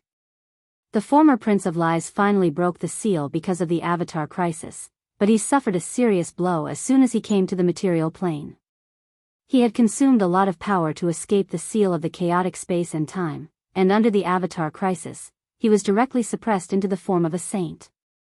He soon found that he had become very weak, and the speed of recovery of his power was very slow. There was almost no divine power gathered. This meant that his church was about to dissipate. Damn it. Cyric gritted his teeth and cursed his former enemy, murmuring, "How long have I been sealed?" He looked up at the sky. The stars under the night sky were all dim. He seemed to think of something. He had seen such a night sky before, and murmured, "The Avatar crisis? Has a new Avatar crisis broken out?" Great. Suddenly, his expression was full of surprise, and he murmured, God is really helping me. His rise couldn't be separated from the last Avatar crisis. After breaking the seal and discovering that the Avatar crisis had broken out again, Siric's heart was suddenly full of joy. Because he was once the biggest winner of the Avatar crisis. If he didn't seek his own death, he might be the god of gods. Siric firmly believed that he was favored by fate. The outbreak of the Avatar crisis was the favor of fate. Because he had just broken the seal, only the Avatar crisis could help him take revenge on those powerful enemies. This time, he would not repeat the same mistake. Siric firmly believed that he would be the final winner. And this time, he would really become the god of gods. P.S. The cute girl with a big dick that you have been shouting about, the beautiful administrator in women's clothing, has been updated on the public WeChat account. She is one of the book friends. I don't need to say who she is. I'm just an old driver who silently gives out benefits. You can see it by following the public WeChat account, Buddha.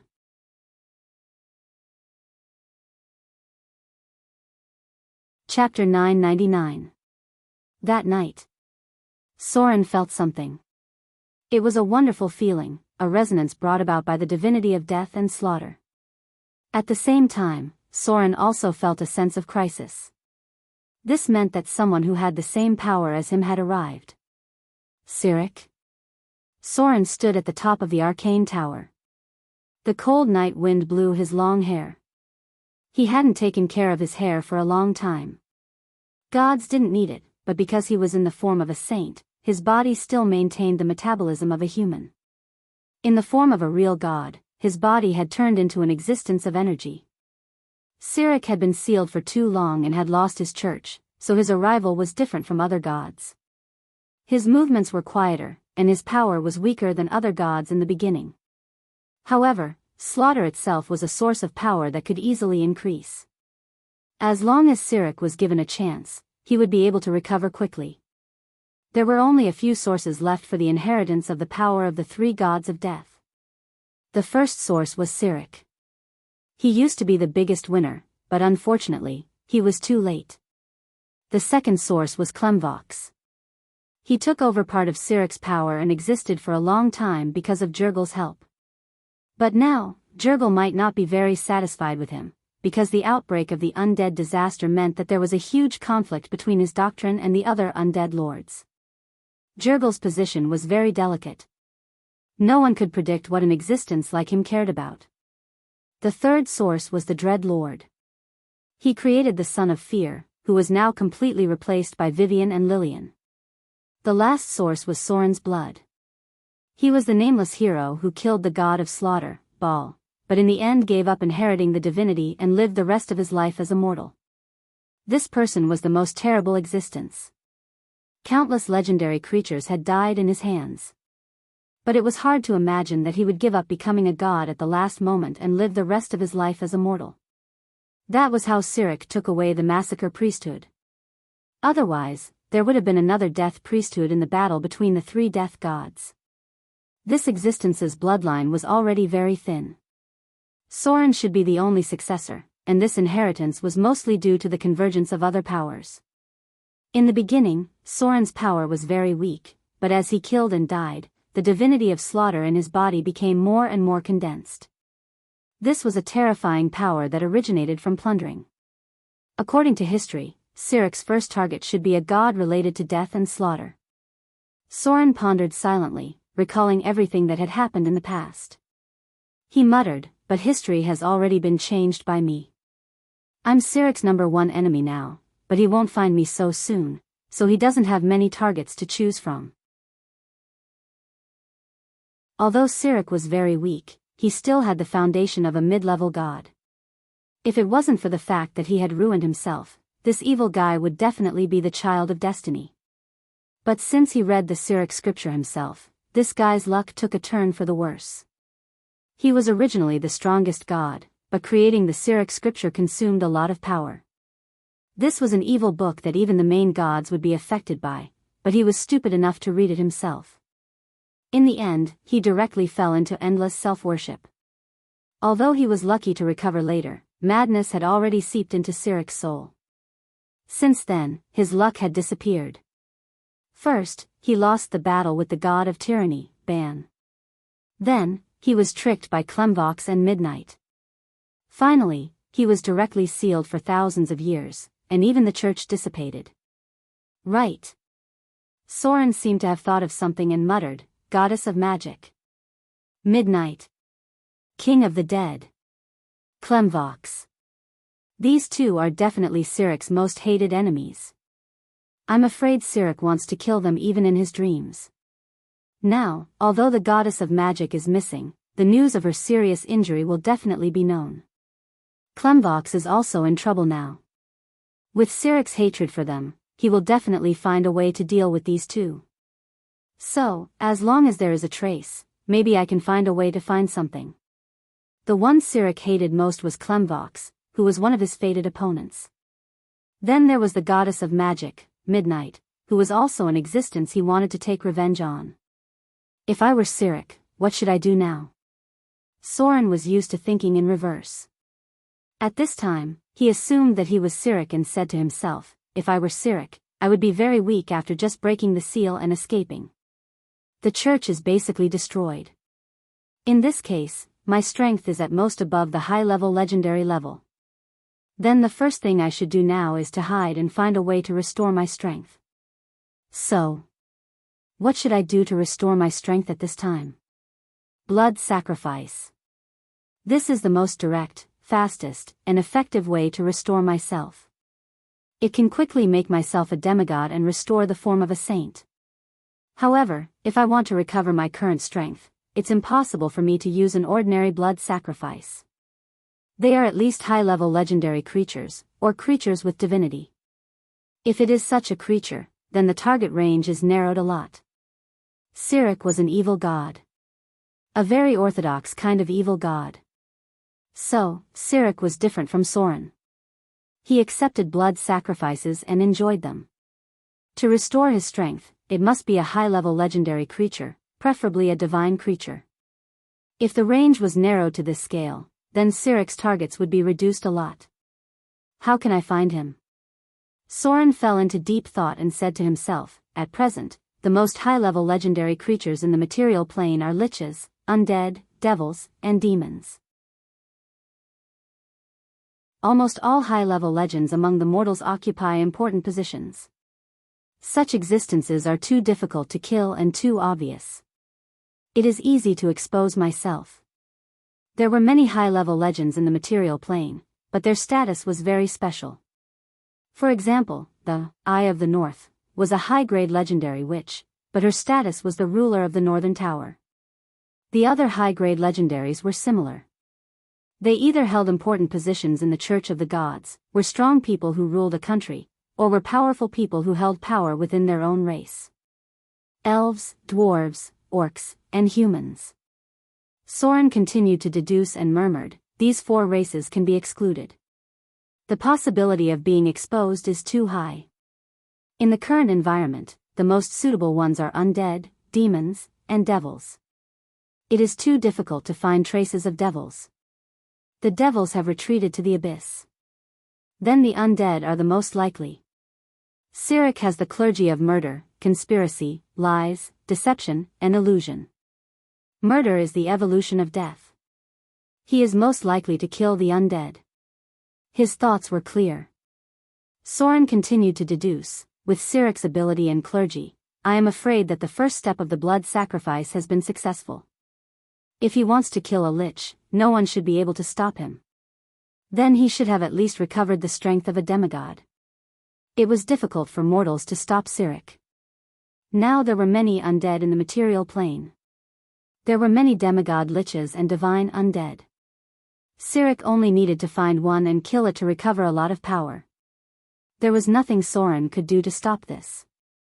And because of the clergy of illusion, lies, and deception, Sirik was very good at deception and hiding. The possibility of finding him was very low. If he recovers the strength of a demigod. Soren continued to ponder and said to himself, then the next step is to recover the strength of a true god.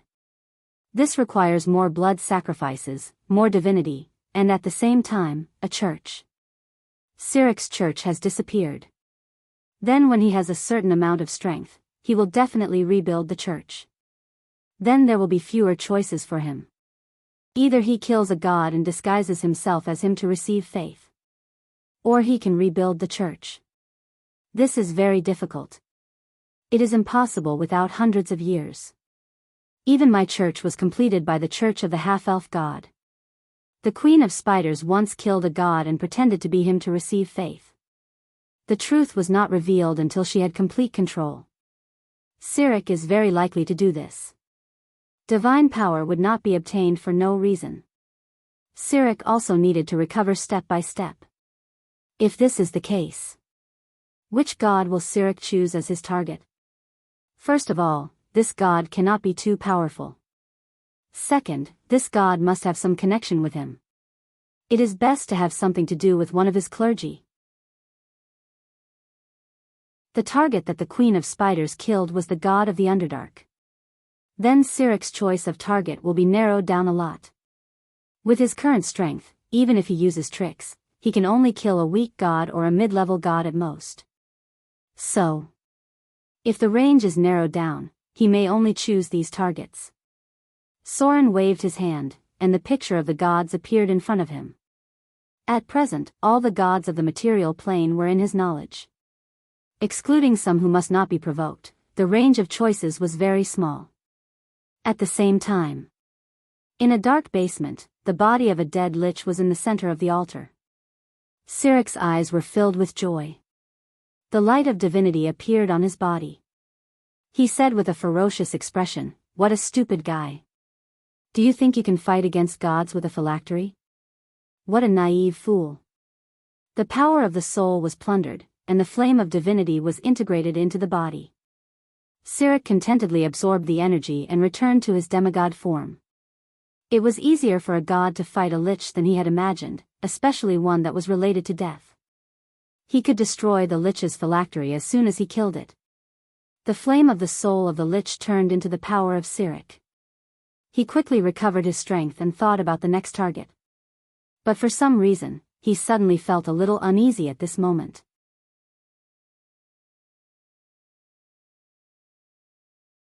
Chapter 1000. Under the Dark Night. A special visitor came to the city of Mordor. When she came down from a warship, the guards around her couldn't help but look at her. There was no other reason, the other party was too eye-catching.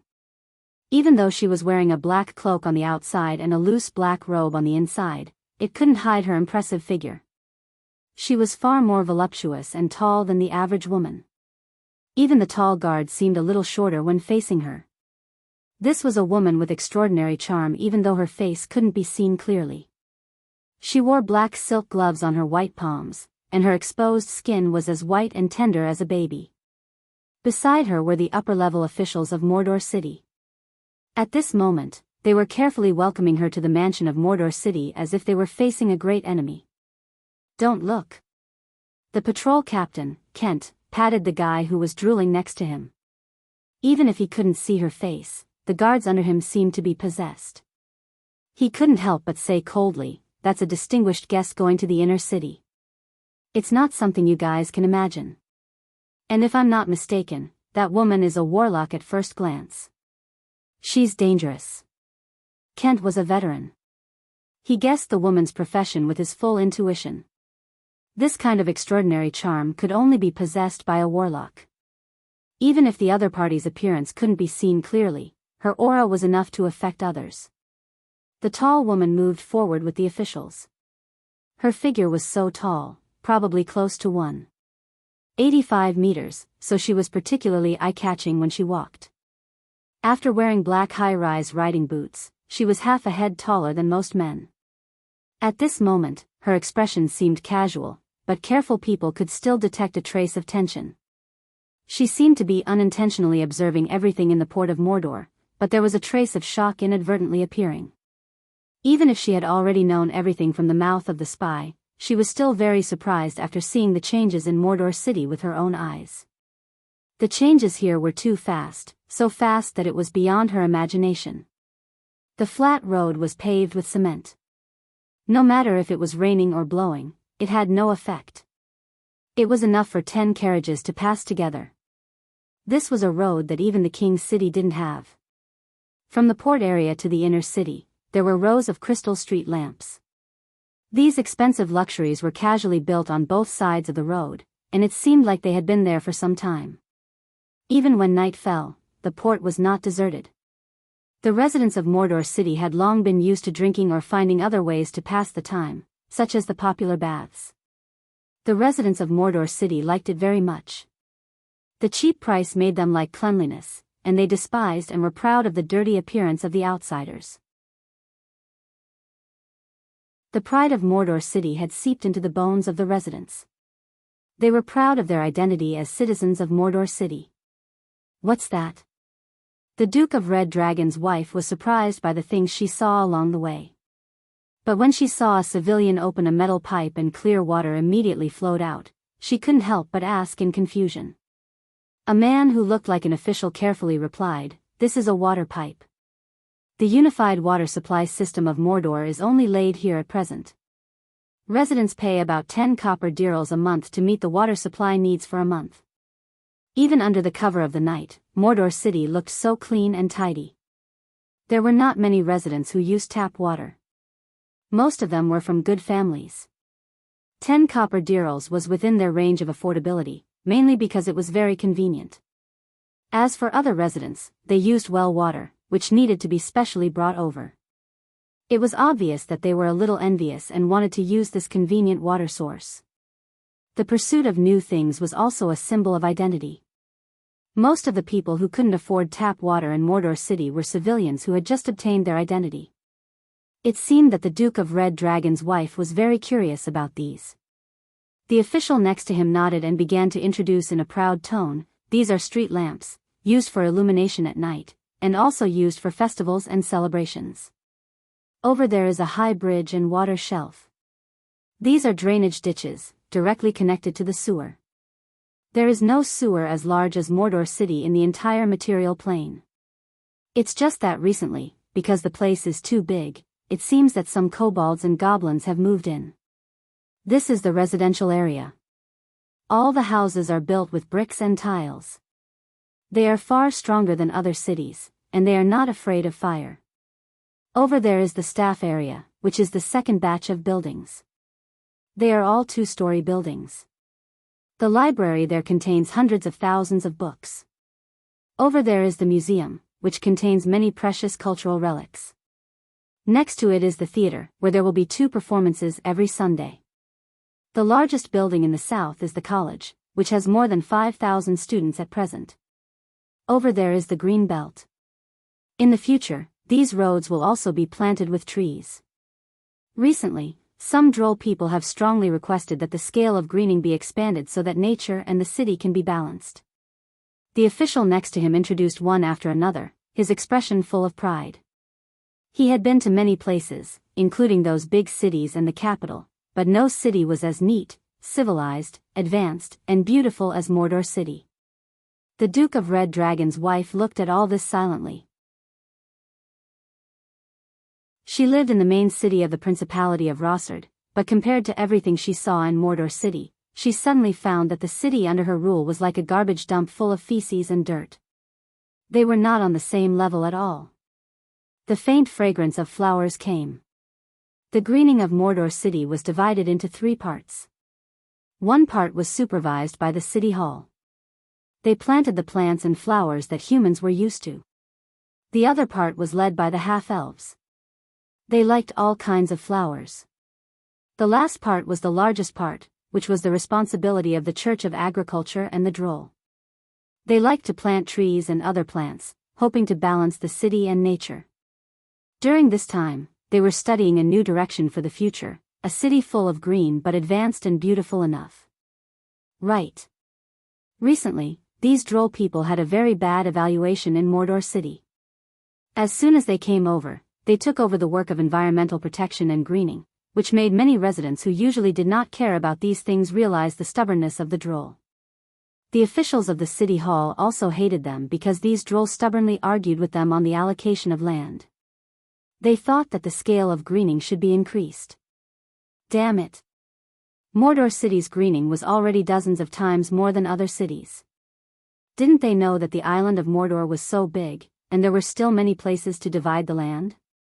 Civilization. The Duke of Red Dragon's wife looked at all this silently, and suddenly said two words softly. She finally knew the huge gap between her and Soren. The power of Mordor City had grown to an unimaginable level. They even had extra financial resources and manpower to do these things that were almost unimportant. It was something that only needed to be considered a little and only considered in peaceful times.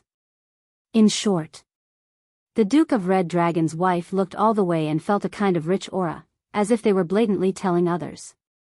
Grandpa is rich. Grandpa's technology tree can already be used by the people.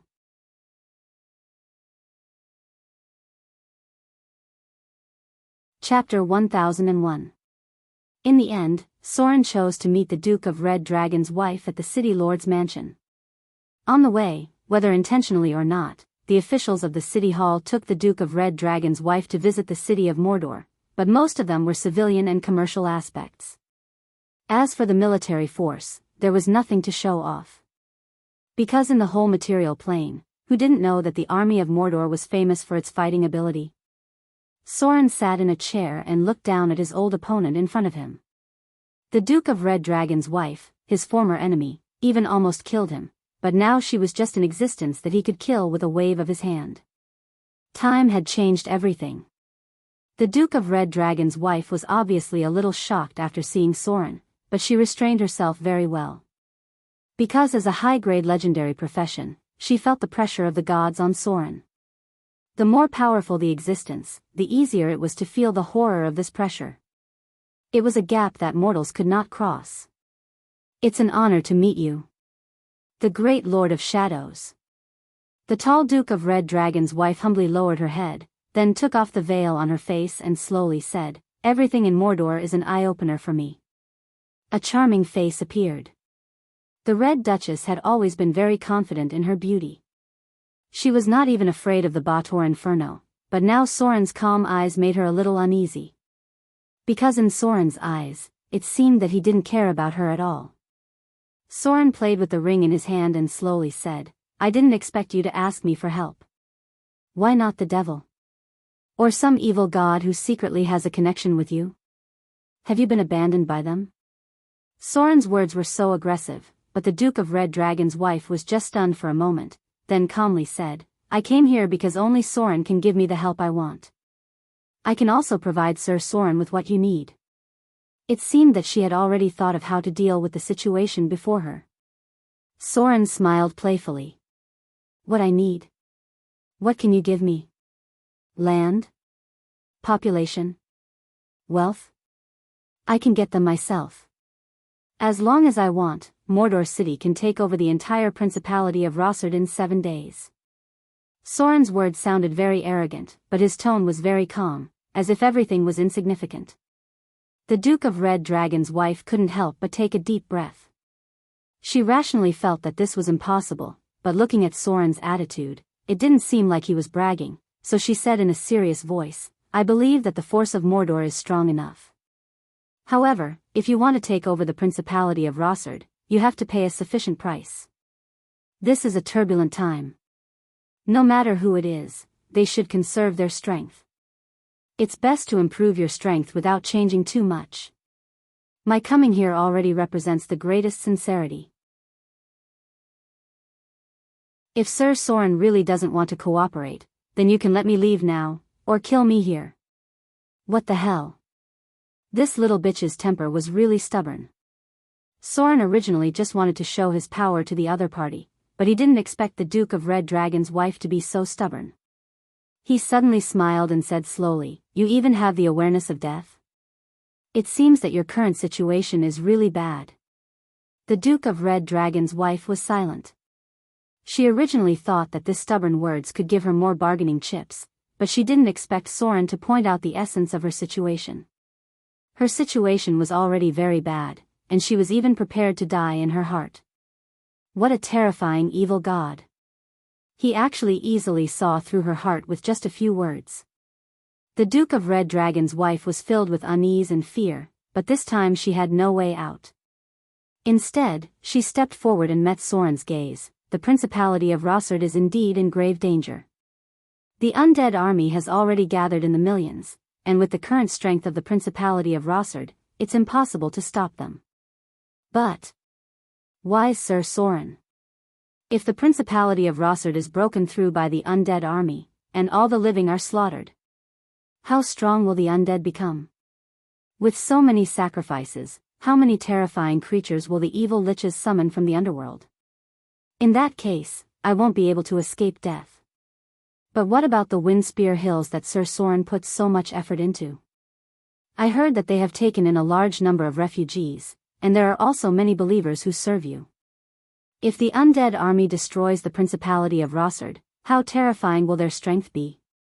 With the current strength of the Windspear Hills, do you think they can stop the undead? This cooperation is not only for myself, but also to solve some problems for Sir Sauron. Soren laughed and stood up, clapping his hands. I didn't expect the legendary Madam of the Duke of Red Dragon to be so eloquent. As a true god, Soren did not deliberately change his appearance, so when he stood up, the Duke of Red Dragon's wife immediately noticed that she was slightly taller than Soren. She quickly lowered her head, so that she looked a little shorter than Soren. It was an inconspicuous detail, but it showed that this woman knew her limits. Soren did not care about this small difference. If he wanted to, he could turn into a giant at any time, but there was no need for that. The Duke of Red Dragon's wife lowered her head to show her position. She came here to ask for cooperation. She was very clear about her identity, and she was also expressing her respect for Soren. I can provide you with the help you need. Soren looked down at the Duke of Red Dragon's wife, who bowed her head and said slowly, but I'm not interested in the reward you can provide. The Duke of Red Dragon's wife bit her lips and said in a low voice, Then what do you want? Soren looked at the Duke of Red Dragon's wife in front of him and walked around her twice. He had to admit that she was a rare beauty, and the quality of her soul was very pure. No wonder the Queen of Yuma was so interested in her. If it was this woman, her soul should be enough to cultivate an excellent, otherworld god's messenger, right? Soren's gaze made the Duke of Red Dragon's wife feel like she was naked. His gaze even seemed to penetrate her soul, making her unable to hide anything. You don't seem to be a devout believer. Soren smiled and lifted the Duke of Red Dragon's wife's chin. He said slowly, You believe in Lady of Night, right? As a dragon disciple, you actually chose Lady of Night as your believer. Interesting. I'm not interested in anything related to the Principality of Rossard.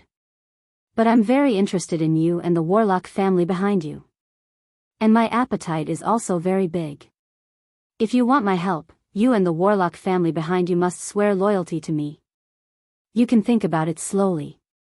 To me, the threat you just mentioned doesn't exist. I have a way to settle the Windspear Hill.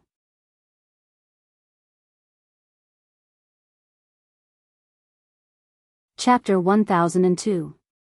The Duke of Red Dragon's wife was speechless. Soren was right. The city of Mordor did have a way to settle the civilians in the Windspear Hills. The only difference was how much it would cost. But she had no choice. The undead army had gathered to a terrifying scale. According to the current progress, it would take at most 3 to 5 days for the millions of undead to launch a full-scale attack. The liches and necromancers were resurrecting more undead, and they used these undead to form even more terrifying skeletal creatures. In this way, even the city walls could not stop the undead army from advancing. That's impossible. The Duke of Red Dragon's wife struggled for a while before she said, My family will not surrender to you. At most, I will make some concessions in this regard. The sorcerer family had its own inheritance. Because she had a close relationship with the devil, she had no choice but to ask for help from Soren, who used to be her enemy. But the sorcerer family did not have a deep relationship with the devil. Whether it was the devil or the evil gods, these people did not want to get too involved because it would be difficult to escape in the end. In the heyday of the Duke of Red Dragon's wife, the family fully supported her. But since she lost to Soren for the first time, there had been a disagreement within the family.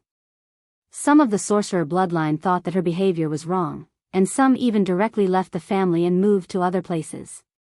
At present, the family's internal conflicts were not small. There were still about 40% members who were willing to be loyal to the Duke of Red Dragon's wife. The Duke of Red Dragon's wife did not have the confidence to control these people. After all, the Dragon Disciple was a group that could easily grow up.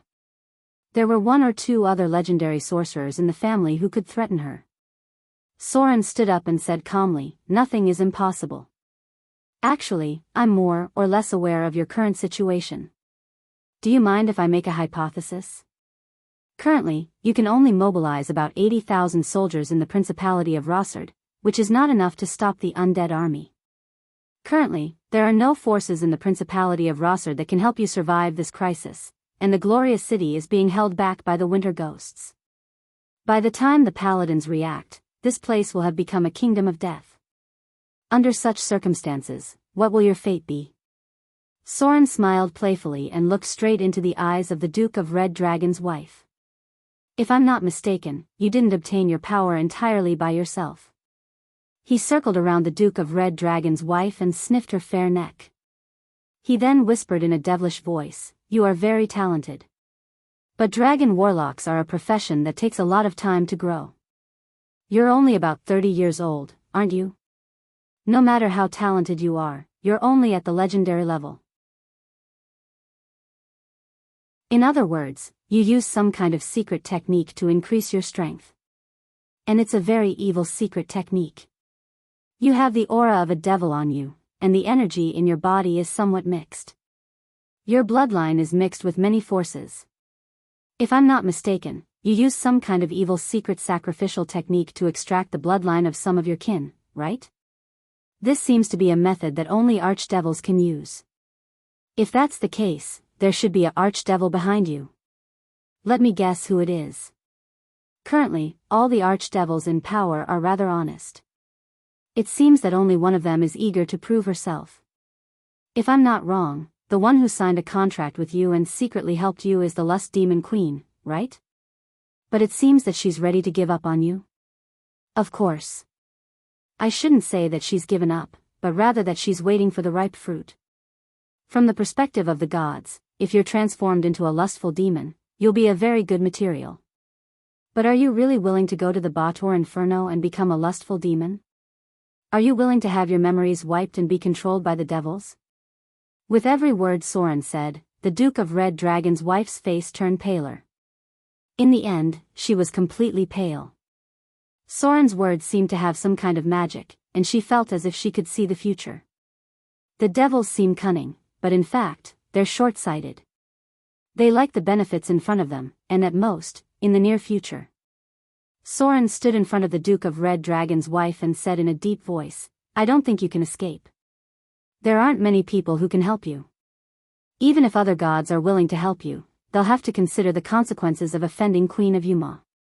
The Duke of Red Dragon's wife trembled. After a while, she looked up at Soren and said, "What do you want from me, sir?" Soren finally showed a satisfied smile and said slowly, "There aren't many things about you that are worth my attention, and you're just one of them. I can help you get through this crisis, and I can even help you escape the wrath of Queen of Yuma. But as a price, you have to be loyal to me. I can promise you that no matter what happens in the end, you'll be able to obtain a status no lower than that of a holy spirit in my kingdom. I won't tamper with your memories, control your soul, and let you reincarnate in your original form in my kingdom." The Duke of Red Dragon's wife bit her lips. To be honest, Soren's treatment wasn't very good, but she didn't have many choices. Whether it was going to the Bator Inferno to become a devil, or becoming a holy spirit in a god's kingdom, she didn't want to do either. She wanted to live. And to survive, she had to be able to get through this crisis. The Queen of Yuma didn't give up on her. She was waiting for her to reach a dead end, and then she would harvest the fruits of her labor. This was something the Duke of Red Dragon's wife couldn't accept. "I agree." The Duke of Red Dragon's wife struggled for a long time, and finally knelt down in front of Soren. She humbly lowered her head and said, "Great ruler of shadows. I'm willing to offer my loyalty to you. No matter what, as long as she was still alive, there was still hope. If she could get through this crisis, she might have a way to escape from the control of the evil god and the Queen of Yuma. No matter how small the chance was, she had to try. Soren looked at her playfully. The once high and mighty Duke of Red Dragon's wife, the ruler of the Principality of Rossard, and the enemy who almost killed him, was now kneeling in front of him. He had to admit that this feeling was great. P.S. I'll be taking the train tomorrow. I'll be back the day after tomorrow.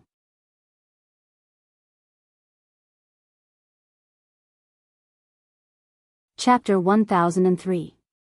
The Duke of Red Dragon's wife stayed in Soren's room for a long time before she came out.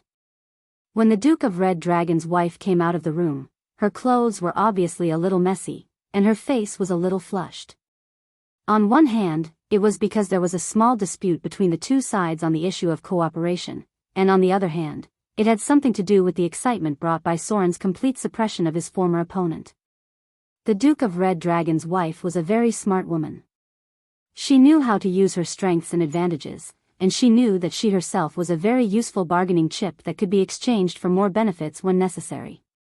Therefore, the Duke of Red Dragon's wife served Soren well in the following time, letting him fully understand the difference between a dragon disciple and an ordinary person. This difference was not only in terms of temperature, but also in some other physiological structures. Evil gods would never be held hostage by morality. When the Duke of Red Dragon's wife left, Soren's expression immediately became cold. He gently waved his hand, and a black shadow appeared outside the room. Soren said in a deep voice, "Send someone to secretly watch her, and pay attention to the Principality of Rossard's movements." The women in this world would not be loyal to someone just because of one pleasure.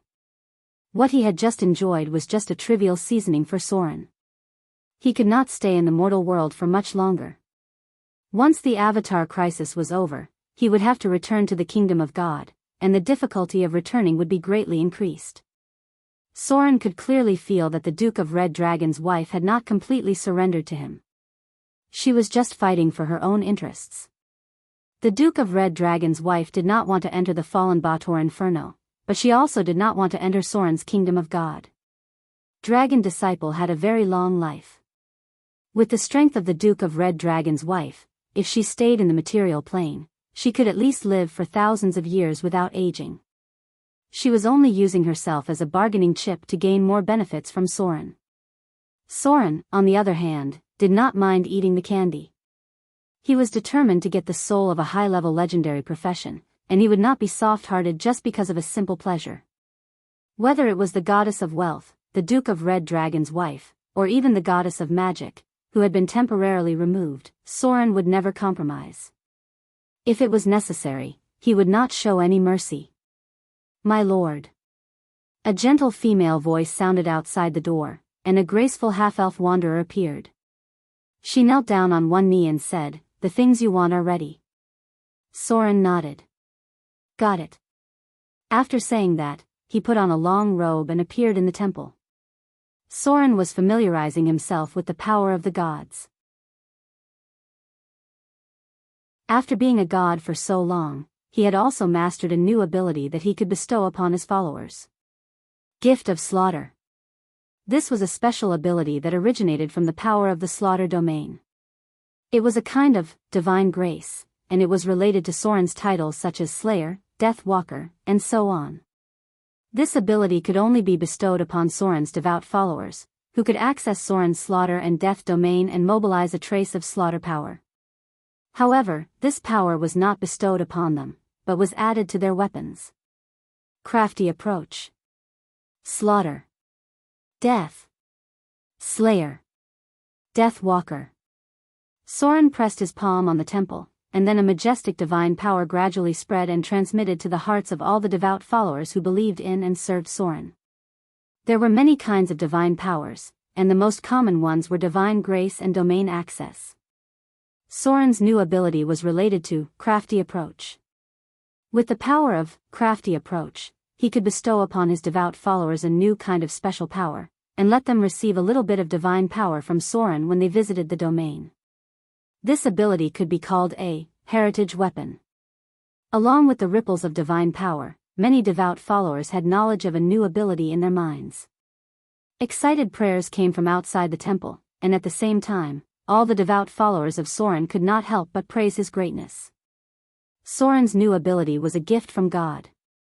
This ability could bestow upon his devout followers the power of heritage weapon, or it could be said that through sacrifice, their weapons could have the power of soul devour, from the slaughter domain.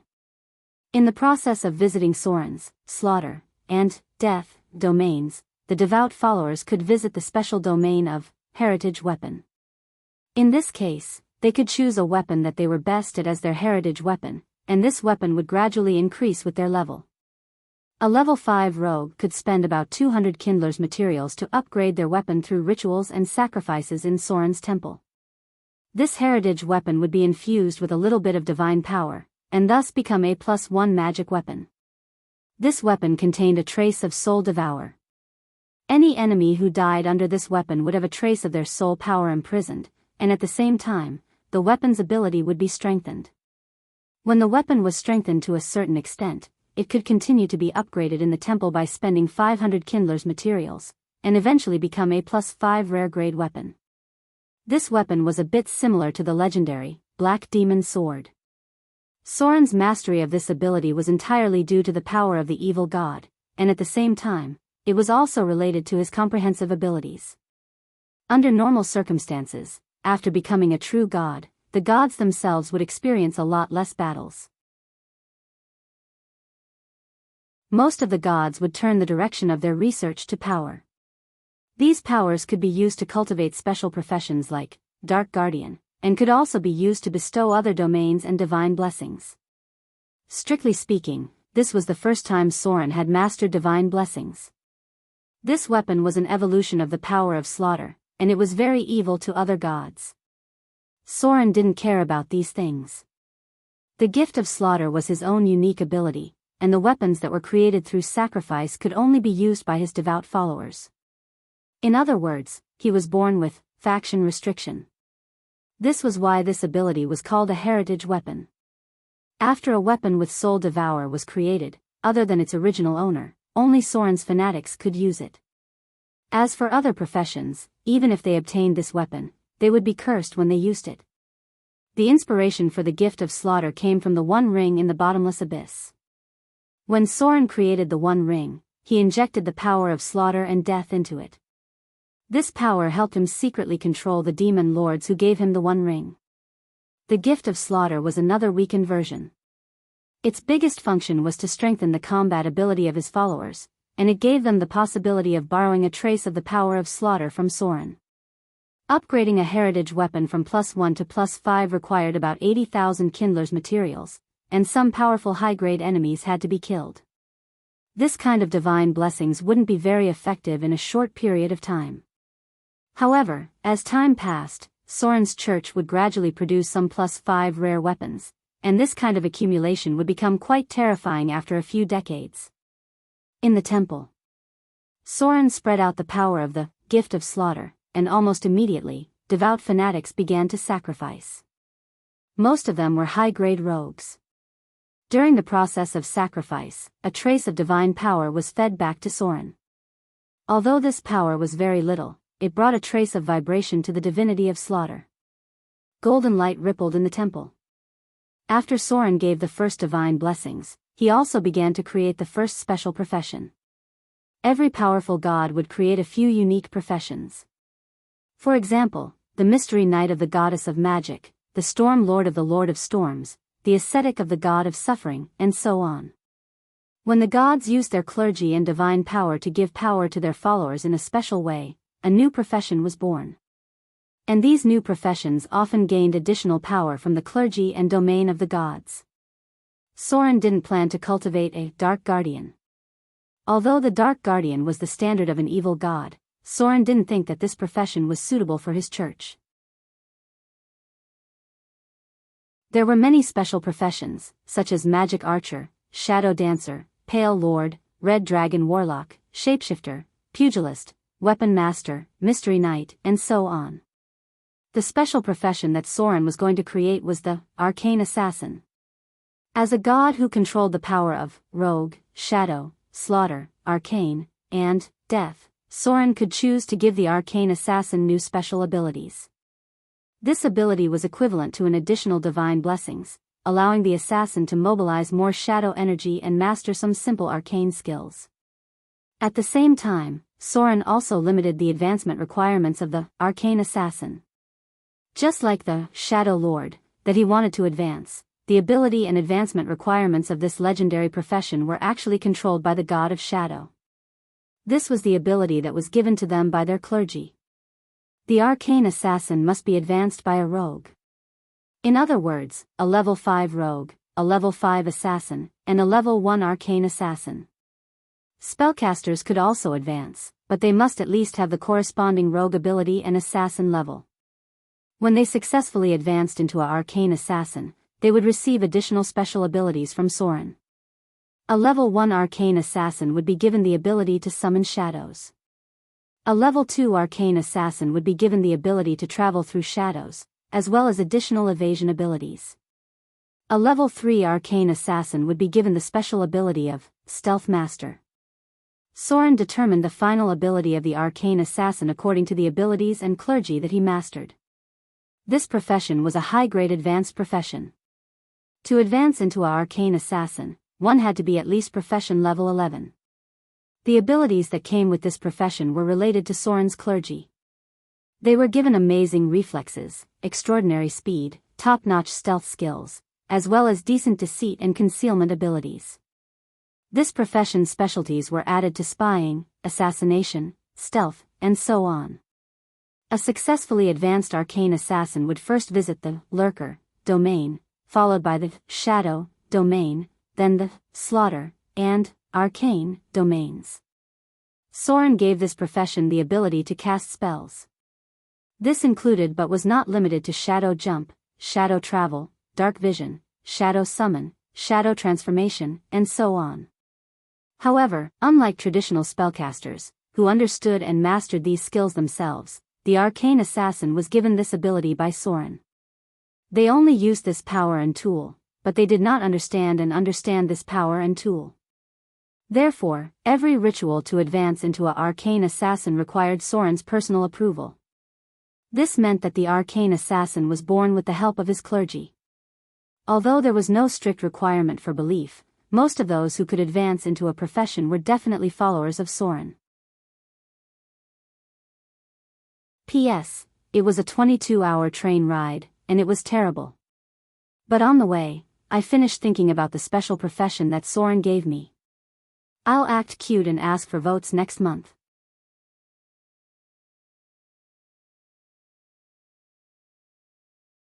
Chapter 1004.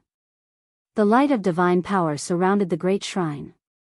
At the same time, all the shrines in the material plane that served Soren had a faint golden light. This was the power of faith that Soren was extracting from the entire church. Even for a god, it was not easy to create a new advanced profession. The ability that Soren wanted to give to the new profession determined how much divine power he needed to consume. Moreover, these advanced professions were often unable to make ends meet. If Soren cultivated too many of them, he might need to consume more divine power.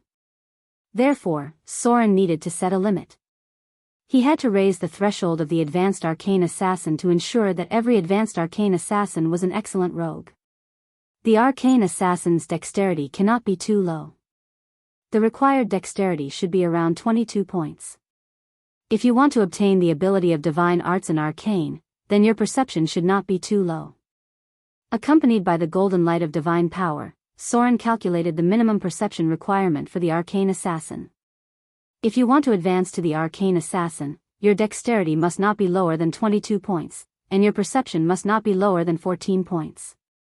This was the minimum requirement for a priest. As for other attributes, there were no mandatory requirements for the arcane assassin. However, the higher your perception, the more shadow divine arts you could use.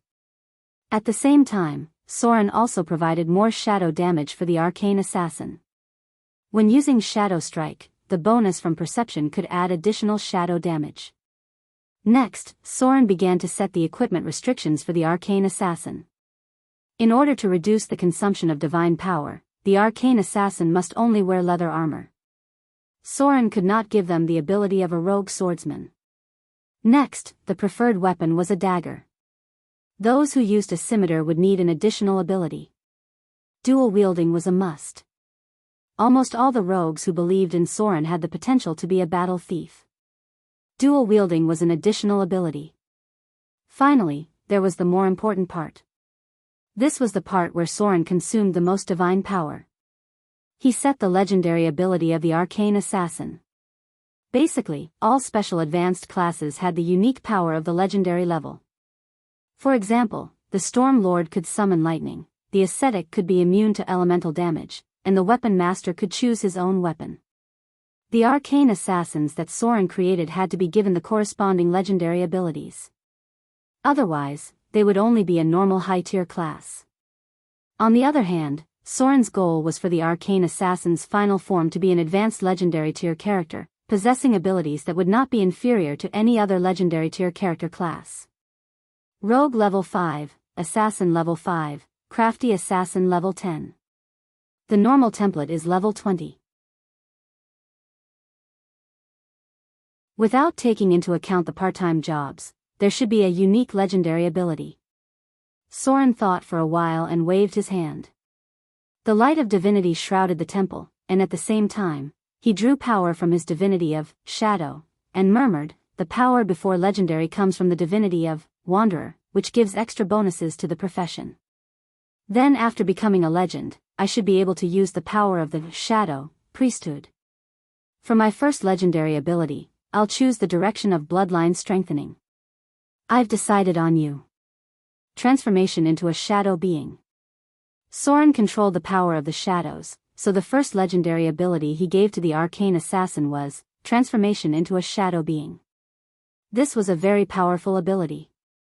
Through rituals and special items, one could turn into a shadow being, retaining the most basic characteristics of a human. They needed to eat and rest, but they did not have any fatal weaknesses.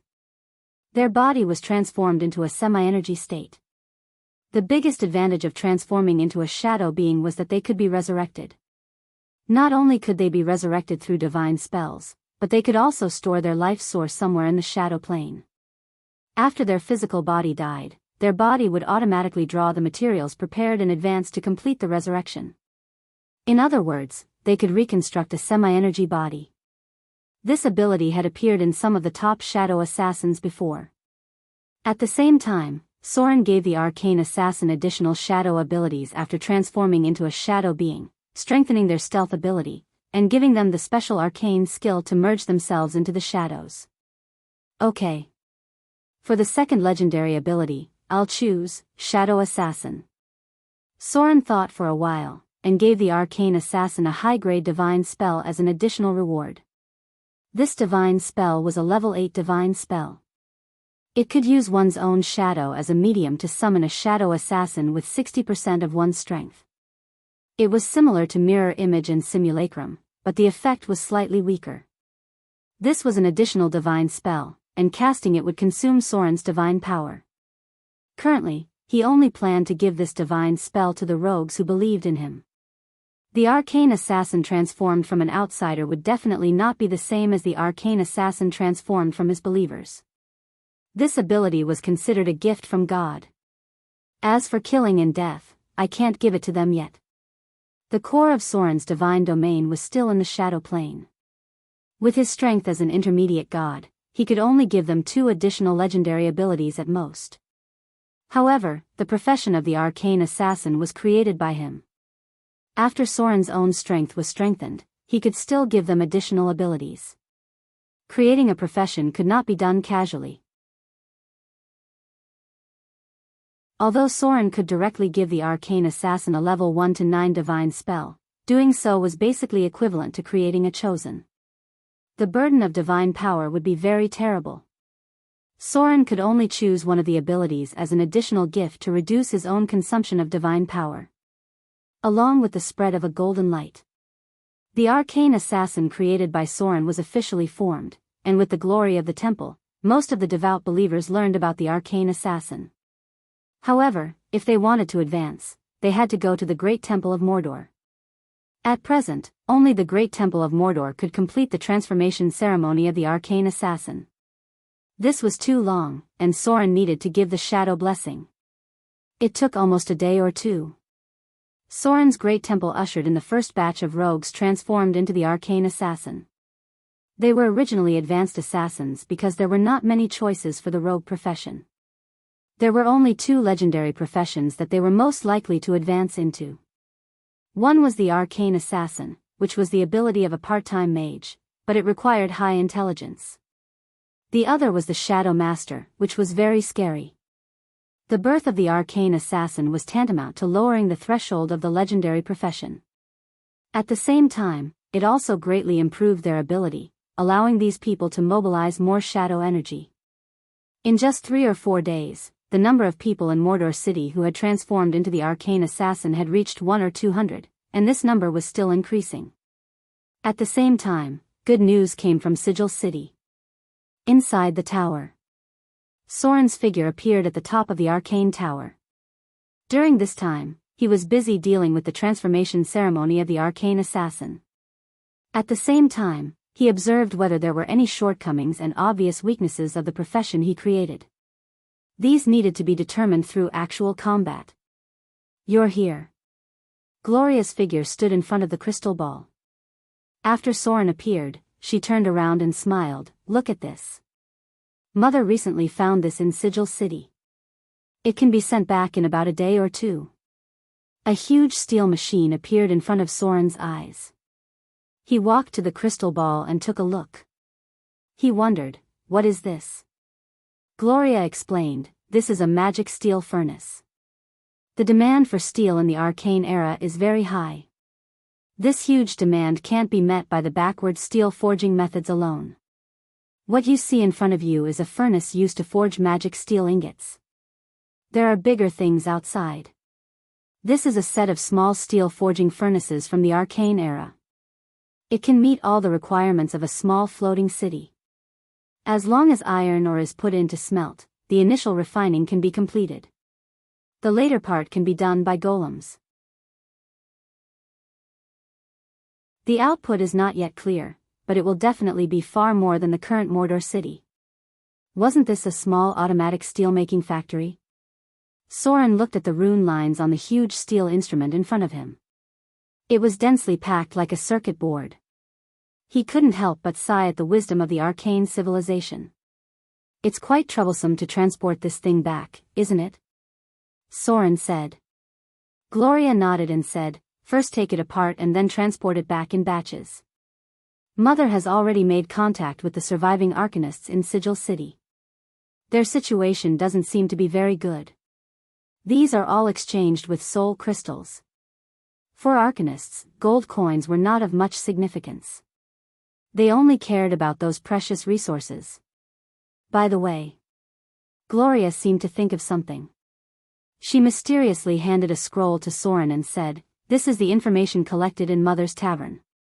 It comes from an astral explorer who has been wandering for hundreds of years." Astral explorer. These were some legendary creatures wandering in the astral world. They were all very powerful creatures. "What is this?" Soren took it in confusion, opened it and looked at it. Then his expression was a little surprised. "Really?" Gloria nodded and said, "It should be true. Mother also spent a lot of money to exchange for this information. It recorded the trajectory of a small diamond meteorite. The astral explorer personally boarded this meteorite about 1 kilometer in diameter. The surface of this meteorite has been crystallized. Its interior should have been transformed into a diamond form because of the elemental reaction. The astral explorer left a space waymark on it, but for some reason, he couldn't take it away with his own ability, so it was best to sell its location at a high price. Diamond asteroid. In the boundless multiverse, some asteroids would directly transform into diamonds for some reason. Its density and mass would greatly increase. This was one of the most valuable treasures in the astral world. Even the gods could not ignore it. However, a diamond asteroid with a diameter of 1 kilometer, even Soren was not sure if he could bring it back.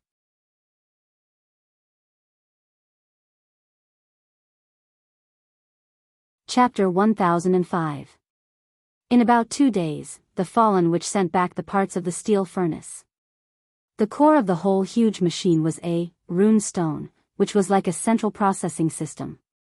There was a huge rune engraving operation in it, which was responsible for the normal work of the whole machine. Although the arcane civilization did not have a huge computer, it had advanced artificial intelligence like Thaling. To some extent, the two civilizations had similarities. Soren was not an expert in this area, but Gloria and the Fallen Witch were very familiar with it. Especially Gloria, who had recently begun to study some of the mysteries of the magic network. If she succeeded, she might be able to further master the true meaning of the mage, clergy. At the same time, the army of Mordor began to move to the south coast. After all, the number of the undead army was still too large. Soren had to secretly help the Duke of Red Dragon's wife, so he issued a contract against the undead, in the name of the Lord of Mordor, the Lord of Shadows, and the true God of Rogues. The contract said that under the threat of the undead, they should temporarily put aside the hatred of the past. Even if there was hatred, it had to wait until the undead were dealt with. On the surface, they temporarily resolved the hostile relationship with the Principality of Rossard. Others could only guess that the Duke of Red Dragon's wife had found a way to ease the relationship with Soren, but they would never think that the Duke of Red Dragon's wife had given up the demons and turned to Soren. The world was so realistic. Although the demons were powerful, their strength was limited in the material plane. The Duke of Red Dragon's wife did not hesitate to betray them in a desperate situation. Soren was not a naive child. The struggle of the gods was full of conspiracy and betrayal. He knew very well that if he did not have enough strength, even the Maiden of Pain would secretly betray him, let alone the Duke of Red Dragon's wife. Soren was now at the peak of his power because he was strong enough, and he was still getting stronger. As long as he could ensure the growth of his power, these people would be more loyal than expected. Soren would not personally participate in the battle against the undead. At most, Soren would deal with enemies above Demigod Lich, and with the current situation of Mordor City, he also needed a group of loyal people to die in battle. That's right. Soren needed them to die honorably as warriors. The army of Mordor was huge, and there was a steady flow of reinforcements. For Soren, Mordor was about to undergo a military transformation. As it turned out, there were simply too many pirate warriors. Soren needed more disciplined civilian warriors, so it would be best if 10 or 20,000 of these pirate warriors died in battle. This was the magnanimity of the evil god. To Soren, the death of 10 to 20,000 pirates was nothing. Their deaths were not worthless. These people would save millions of civilians, and at the same time, wash away a part of their sins. More importantly, Soren's kingdom should also be supplemented with a new batch of heroic spirits. In order to protect the heroic spirits and petitioners of the divine kingdom, the gods would also engage in a more tragic battle in the material plane. Those who died would be received into the divine kingdom to be reincarnated, and the original rebellious habits of the pirates would also change a lot. Soren was already qualified to play chess in the material plane. As a chess player and an evil god, Soren was cold enough and good at calculation. Mordor City needed to change the blood of the army because after the first difficult period, the pirates had begun to show signs of corruption and difficulty to manage. Their habits were very bad. They had followed Soren for the longest time, so many pirates could not be managed. They could only be sent to other sea areas to guard, but there were still many bad things happening. For example, in Raging Sand Island, Shipwreck Bay, and other places, pirates who were born without knowledge and were rude and evil often committed some crimes, and some of these crimes would be transferred to Soren. After all, he was an evil god. What Soren needed now was not pirates, but a group of more disciplined navies. The roots of the pirates were there. Even with Soren's cruel suppression and strict legal protection, the pirates themselves were still difficult to restrain. For such a long time, there had been constant battles in Mordor City. The pirates were the main force on the front line. At present, the number of casualties was not small. The ones left were all elites. Some of the potential ones had been included in the officer class. Most of them were literate and quickly adapted to the current life. Most of those who could not integrate into the civilization and still maintained the pirate habits were placed in other islands and sea areas. Soren was now mobilizing these pirates. The number was about 50,000. Soren's plan should be about 50% of the casualties. Of course. Before letting them die gloriously, Soren's church had to do something to tell these pirates where they belonged after death. Only in this way could they die for him. Life and death. Today's Soren was no longer the Soren of the past. As a true god, he could decide the life and death of nearly 20,000 people with just a thought.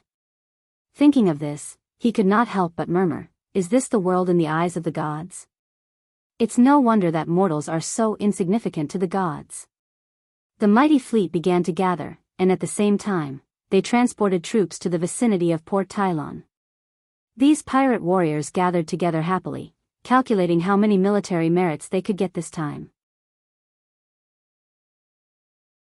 The most valuable thing in Mordor City was military merits, which could be exchanged for too many things. And these people did not know that at least half of them would die in this operation. The priests of Soren's church also began to mobilize on a large scale. Their task was to bless these warriors. There were resurrected necromancers in the undead army. They had to bless the warriors and ensure that their souls could be taken into the kingdom after death. At the same time, in the third layer of the bottomless abyss, a large number of heroic spirits began to gather in Soren's kingdom. Under the leadership of the ugly monkey, a group of divine servants were transformed. They were ready to leave the kingdom at any time. After the heroic spirits died in the material plane, they would be taken into the kingdom. This would be a large number of heroic spirits. The estimated death of the pirate army was more than 20,000 people. In addition to other additional casualties, Soren's kingdom would welcome more than 30,000 petitioners this time, and many of them were qualified to be transformed into heroic spirits. Now, the number of shadow creatures that could be transformed in the kingdom had decreased a lot. Even if he controlled the entire kingdom, it was not enough to make up for the shortage. The petitioners that Soren needed to be killed in the material plane. This was the decision of an evil god. As an evil god, he could not be soft-hearted when dealing with these problems. You're tuning into the Dreamy Love Stories YouTube channel. Don't forget to subscribe and join us on this journey to catch the most captivating stories.